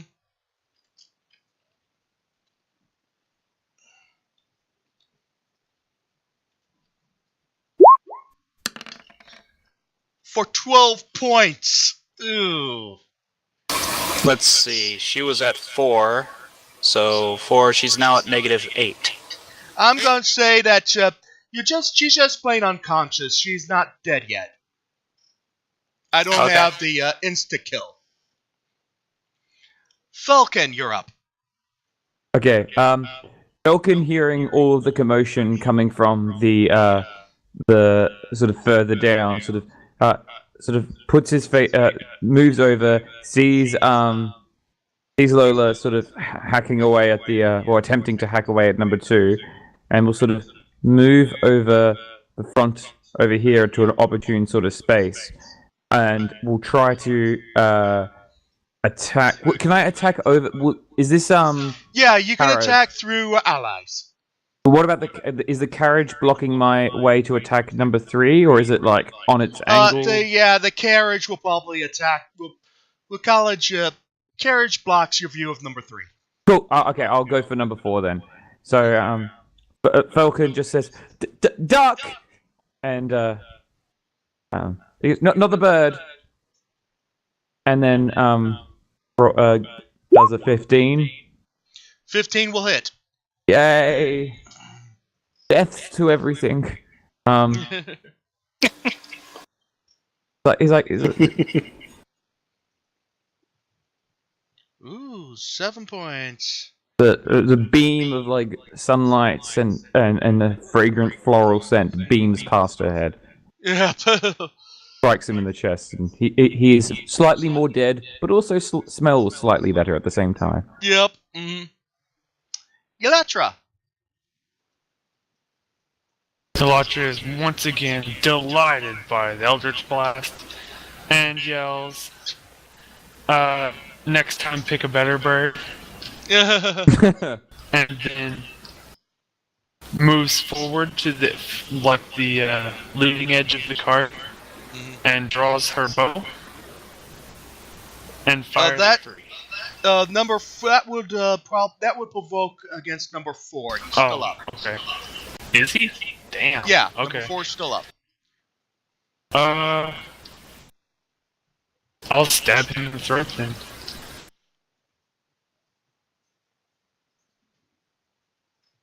I shouldn't even use that. That hits. Excellent.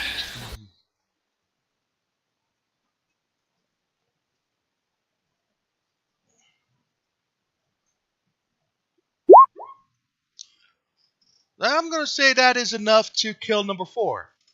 At this point, I would like to remind you all about the inspiration points that you have. It's in the campaign folder. You each have 1. You get an extra inspiration point for each session that you're present in. Not only can you use inspiration to impose advantage, you can also spend an inspiration to get a new standard action once per encounter. So, cool. So it's like doubled up with like action points. That's cool. Mm-hmm. So Elatra, you can spend your inspiration to attack number 3. Could I attack him? Then? Yes, you can. Alright. Do I need to move or can I just attack him from here? Yeah, you can move. Okay, I'll move past 4 then, step over his bleeding corpse, and fire an arrow at 3's back. Alright. 1 second.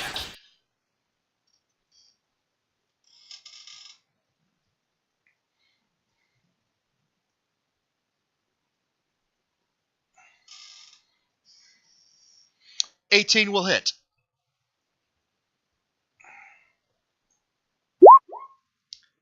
7 points takes him out. Grace, Beautiful arrow. finish him off.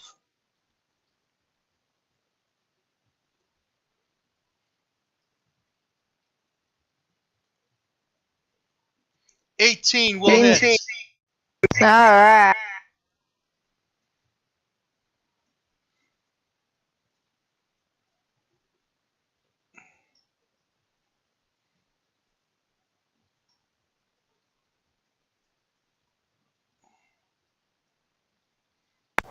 Is number 2 dead, or is he Number still 2 alive? is definitely dead. At the end of this campaign, Darcy comes over to Pan and does our cure wounds, stabilizing you.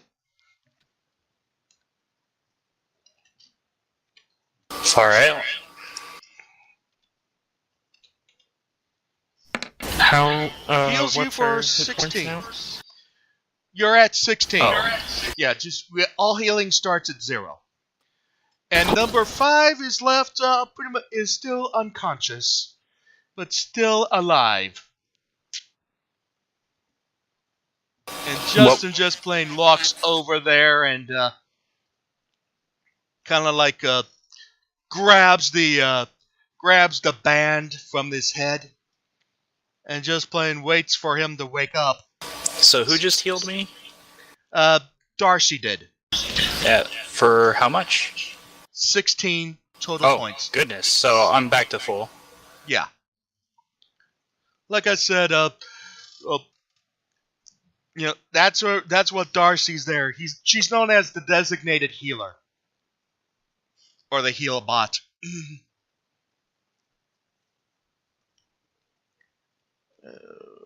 Falcon will sort of walk over to the Justin and the previously injured members of the party towards where the number 5 is, and he goes, do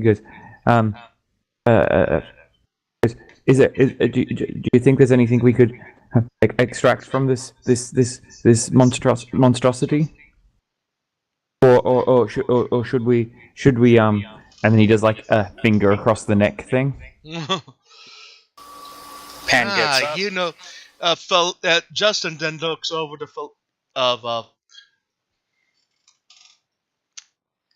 at Falcon and says, metaphors too.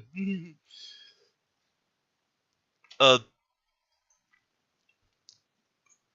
do you want to interrogate him or just plain plain?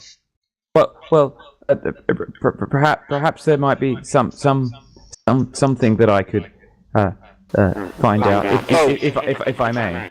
How's Lola doing, by the way? I have 4 points of damage. I'm okay. Yeah. You can spend a hit dice and heal. Well, I was gonna flavor it that Pan comes over concerned for her. Since Pan's wounds are all gone, she may as well be applying her medicine. Mm-hmm. In that case, you can spend a free hit die. Just roll a d10, Lola. For somebody so big, Pan has a gentle touch. Mm-hmm, yeah.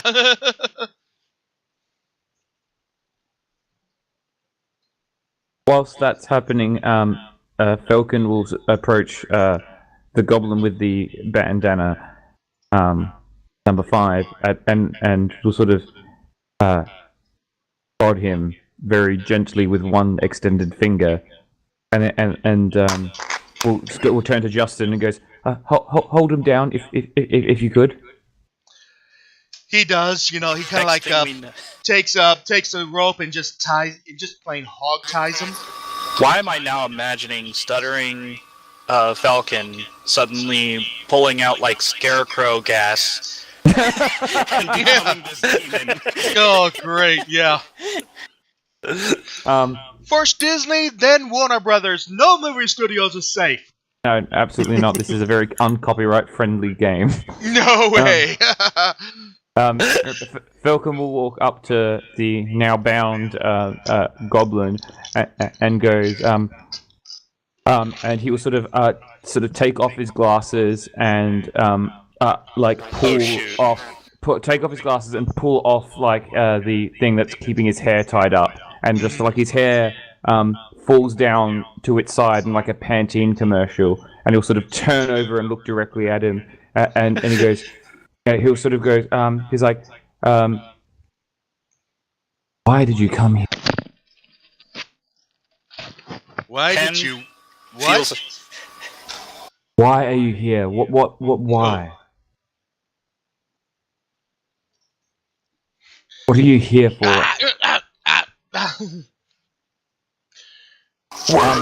Let's... And I'm going to use my Fey presence to charm him. He has to roll a wisdom saving throw. Okay, let's see here.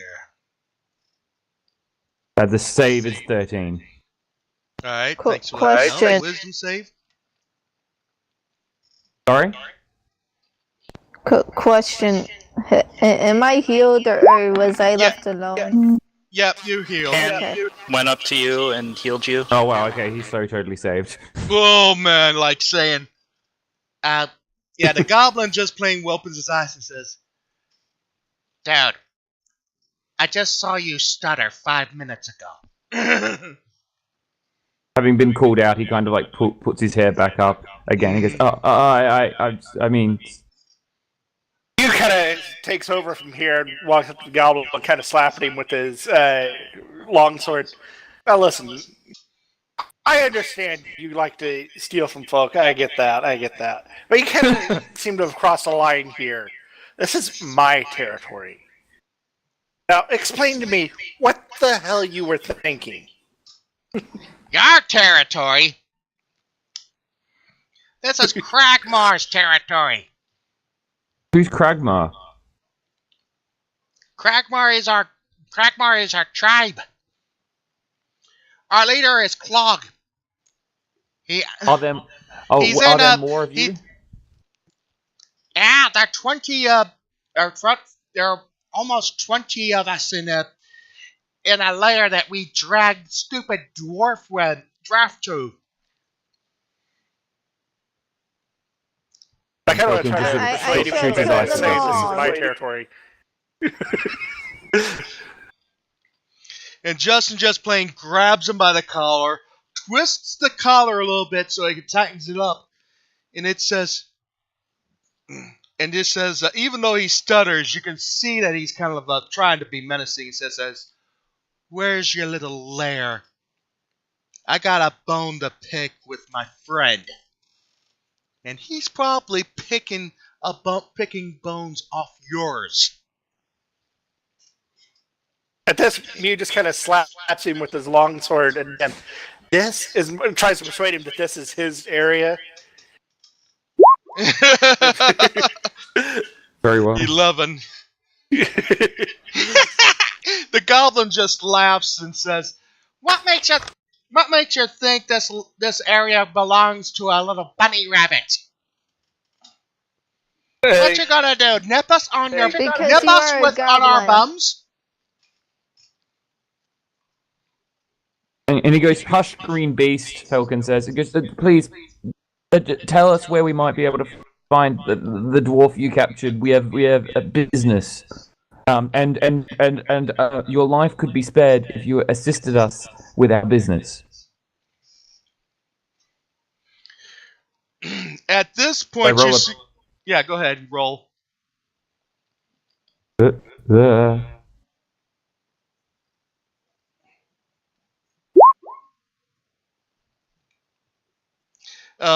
Not if the goblin wasn't impressed by your persuasion, Justin had a little dagger that just plain was about to poke him in the chest and says, All right. If you let me go, I'll take you to it.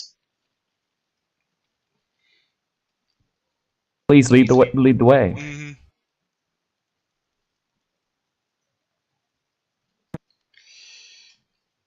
All right. Meanwhile, I will be. Yeah, he leads you to this area here. Whilst they're walking, Falcon will sort of sidle up to the rabbit and go. He goes, "This this doesn't seem to have been in the briefing of our terms of employment. Perhaps, if you feel like it's so inclined, we could perhaps guess that might earn more out of this. But if you think that that's something that might be able to help suggest for me." Justin will just says, "You don't. Well, I'm sure that these idiots have amassed some wealth. You're more than welcome to it if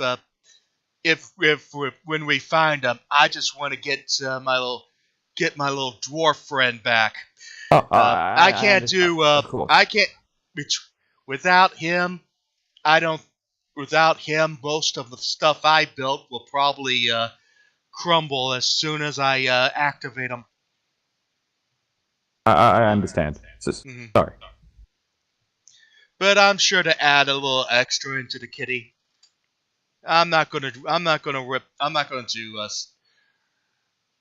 Lola. Yes. Are you all right now? I'm a fighter. Of course I'm alright. Very well.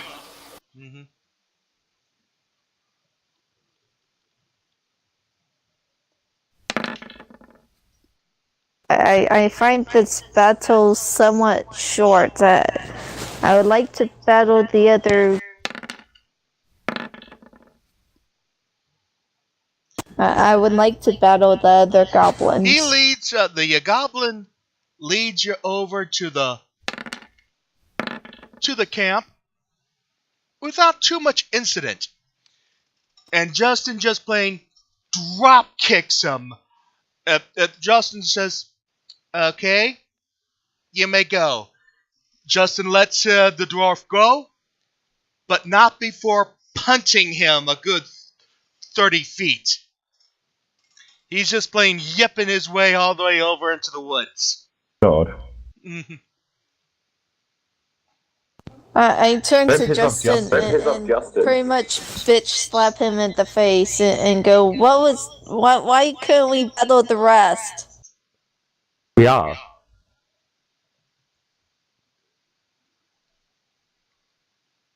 We were planning to. It's just a matter of we needed to get there first.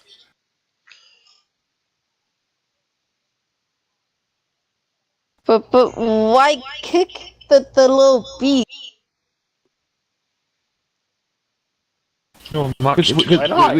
We made a promise. It'd be uncivilized for us to go back on a promise made in good faith. I kicked him because Justin just says, I wouldn't have kicked him, but he was a total jerk, using my stealing my taking off my beating up my friend and stealing his band. Following this what?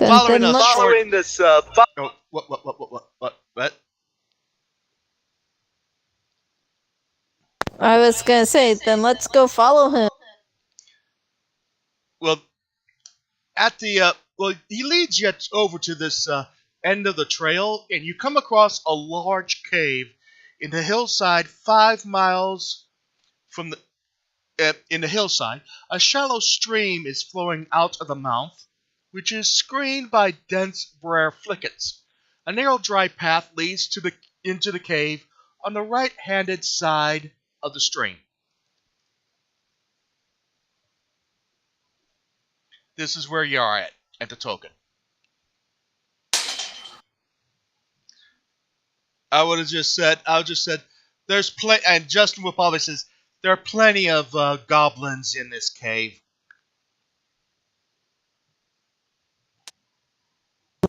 Shall we explore number 2 or number 3 first? I say that we if I may be so impertinent, that that perhaps we might want to have somebody out the front here, keeping an eye on things whilst the others venture inward. Justin volunteers to be the lookout. He goes. Falcon sort of bows his head. He goes, for keeping our back safe. Shall we? And he points to the door at the entrance. Of course.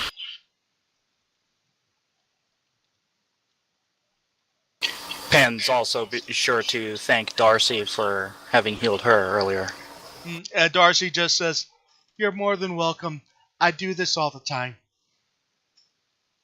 Me too. Mm-hmm.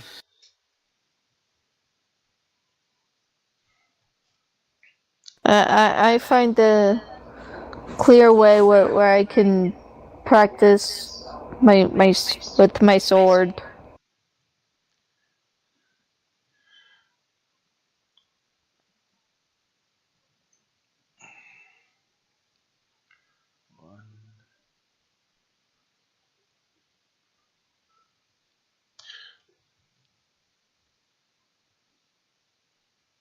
Awkward silence here.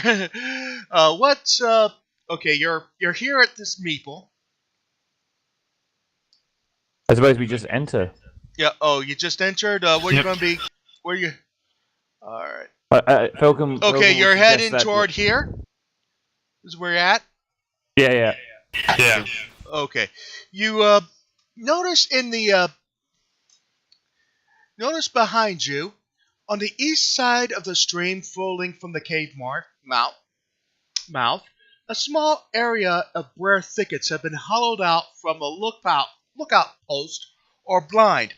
Wooden planks flatten out the briars and provide room for guards to lie hidden and watch the area, including a pair of goblins looking there right now. A goodie. And they kind of like yelled out, "Intruders!" in typical fashion. Would Falcon be able to like try to cast sleep on them before they yelled out? Yes, or you can. Would he have like? Okay. You can. I'm going to try that. I'm probably going to fail miserably, but I'll give it a shot. Yes, give it a shot. You can do it.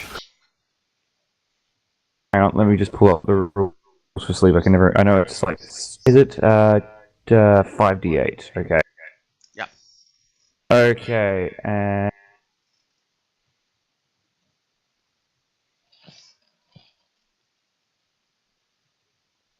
So this has got to.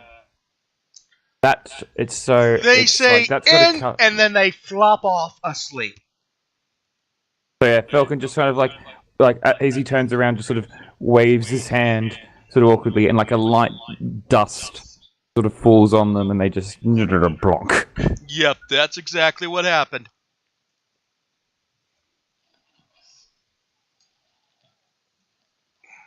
Like, he goes, sounds like there might be plenty more inside. Works for me. Excellent work. Mm-hmm. Well, there's more of them. There's always more treasure, so I'm sure to find something good. Yeah, definitely. So you're gonna press on forward to area number 3? How dark does it look in here? Well, yes, go. Right. Can I actually slit the goblin's throat? Oh, make sure they stay asleep, huh? Yeah. Admittedly, sleep only lasts a few minutes, so that's probably a good idea. Yeah. Dark side point. They don't have dark side points in here.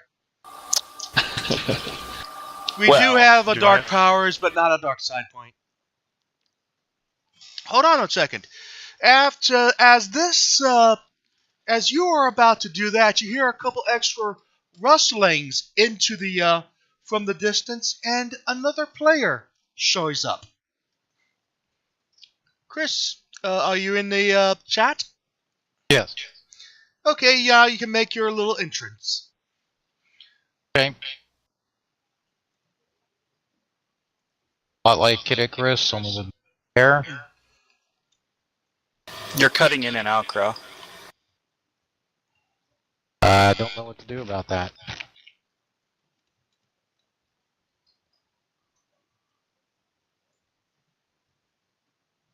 Suggestions?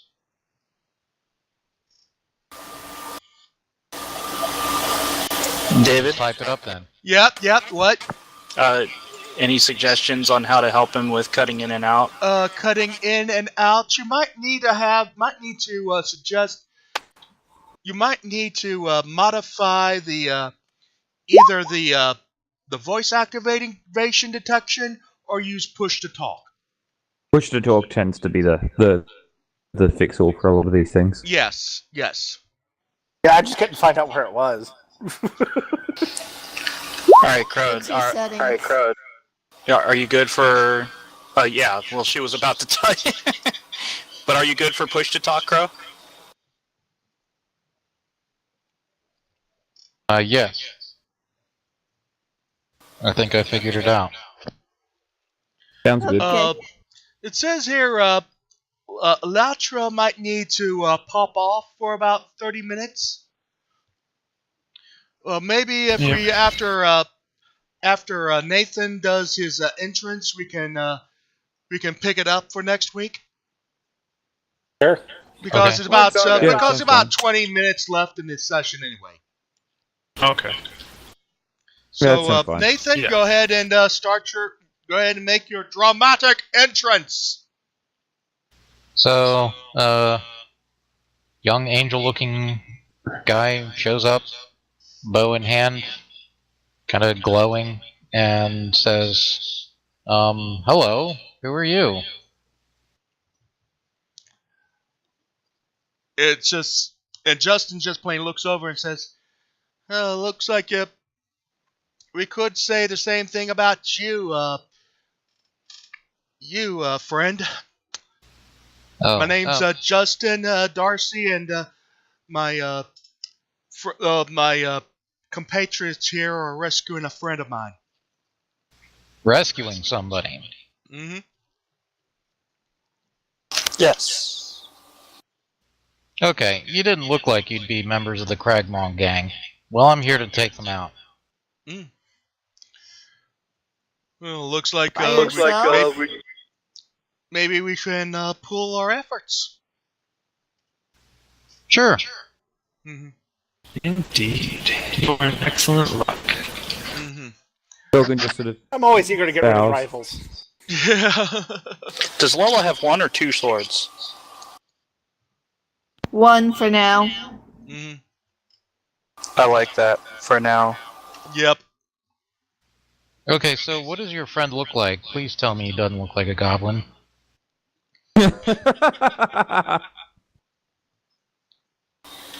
He's a dwarf. Okay, that makes it easy. Yeah.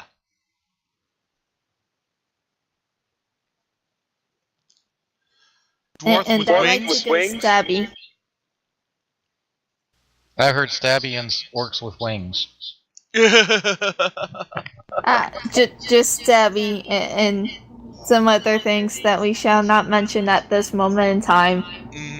Please don't. That's why I'm not saying anything. Mm-hmm. Raise eyebrow. Alright. Mm-hmm. When it comes to killing something, just let her do it, and she's happy. Mm-hmm. Exactly. I'm sorry, stranger. We didn't quite. What was your name again? My name's Nathan. Nice to meet you. Falcon. I am Pan. It is our pleasure. I am a lodge. Lorna. If it interests you, we were about to investigate the hideout. But I wonder, is he glowing? Like, is he actively glowing? Yeah, as for the light spell. Okay. He goes. I was expecting perhaps a level of well, perhaps in vain of secrecy. Would your iridescence might hinder us? Oh, well. Can you guys, I'm curious, is that an offer? Can you turn that off in any way? You're being a celestial super being, it's kind of making us feel redundant. Like we can just go like. You're hilarious. I just showed them that video. Oh man. Yes. Yes. I can stop glowing if need be. Unfortunately, I can't see in pitch black. Can you? Yeah, actually. Well, you can see that as you look inside, it is pretty much pitch black in there. You're gonna need some light. I have dark vision, but he goes. Am I the only one without dark vision? At that, Justin just plain pulls off his goggles and hands them to the angel.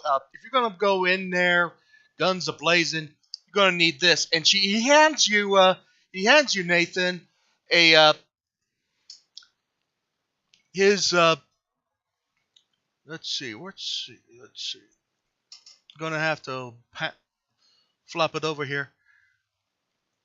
He hands you his goggles of night.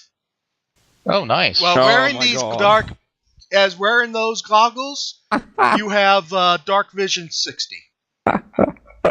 Dark vision 60? Yeah, 60 feet Nice. of dark vision. Just go, and I just plain let you borrow it, until you don't need it anymore. Is it like Alrighty when he then. puts them on, everything like glows slightly greenish, and it's Yeah. Does it come with a little arm bomb that he can activate by pressing alien symbols? No.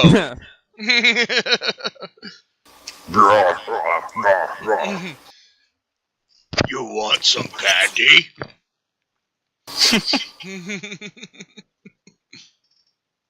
Well, should we leave it there for the session then, Yes, before we actually start entering in? Sure thing. We'll leave it there and we'll pick it up. We'll see if we can clear out this dungeon. Cool. That's good. Well, David, Yeah. thank So you here's for my running. first. thank There's you very my much for that, first session of Æthercoil. How do you like it so far? Fun. I like the More stabby. Yeah, and you're going to be seeing more of Beaumont Castle in the future sessions. No, I like the world building so far, and I like the concept of the fallen and then the rebuilt world and Yes. mix of tech so far. It's been fun. Thanks. Thank you very much for running. If you have any comments or anything you want me to tweak in there or throw in, feel free to let me know. Well, I was trying to imply earlier that you had inadvertently pissed off Adam by opposing his bell. Yeah, yeah, definitely. He'll be watching you. He's got to pictures on the library door about not allowed in. Yes. Posing as Belle? Yeah. Was she was cosplaying as Belle or something? Yes. Oh wow. Wait, who?